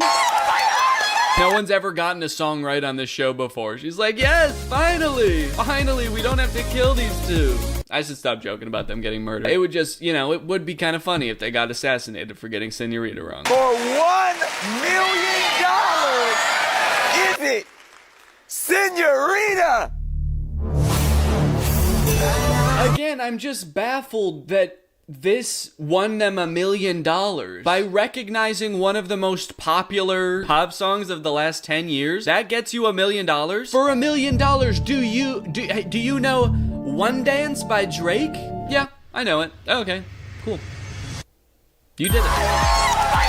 Also, do you think it kind of stings to be Shawn Mendes and Camila Cabello? Like, just being able to recognize one of their songs is such a difficult feat that it could win someone $1 million. Like, I could understand if they did this with my music and just asked a random person off the street, like, hey, try to guess who sings this song. Try to guess the title of this weird song. But for someone as popular as Shawn Mendes, you think he's like, it's gonna be that hard. They played it all over the radio. You guys know my music, right? Exact song title. I'll stand by you. You know what was amazing?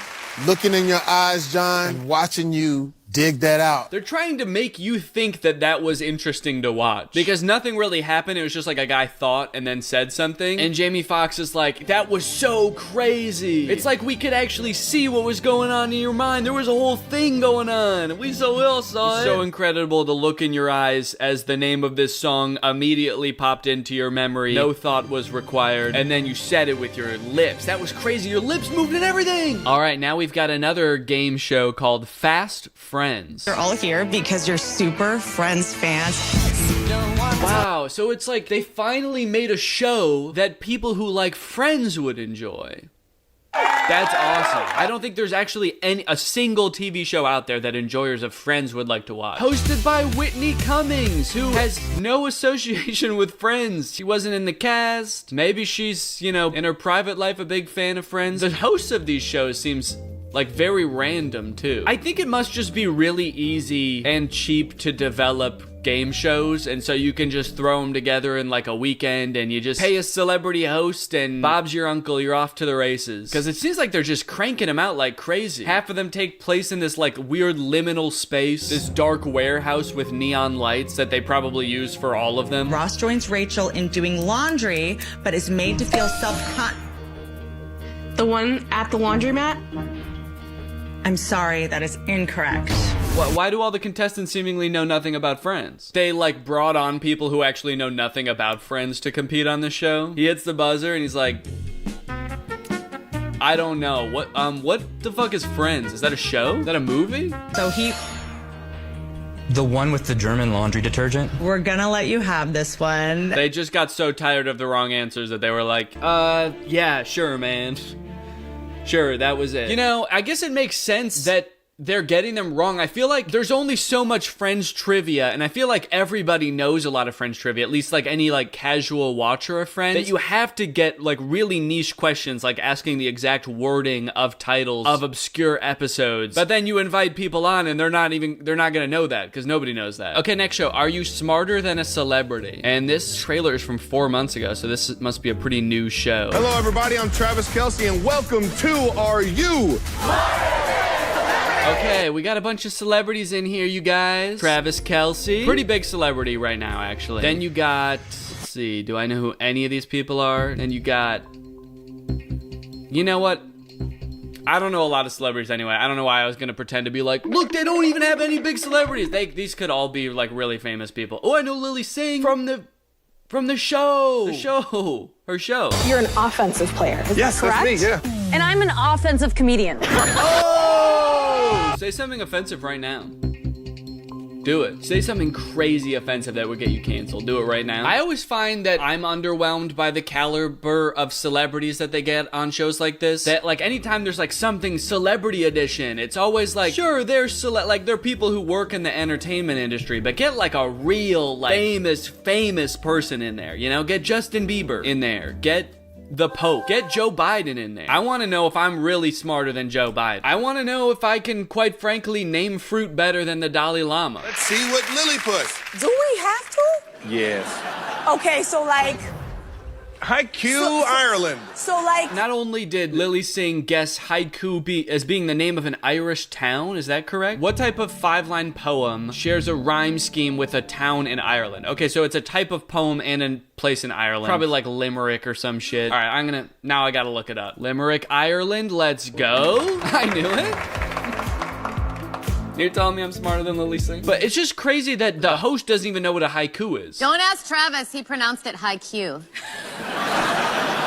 Gave him my best guess. You see what I mean about the host not making sense for this? You would think that a smart celebrity would be the host. That way he could know if answers are right and wrong. I think Travis Kelce, even after seeing this, doesn't know if that's the answer. Haiku, Ireland. He's flying by the seat of his pants just like all the celebrities on the show. He's like, wow, you said haiku? That's pretty dumb. Let's see what the answer is. Oh, it was haiku?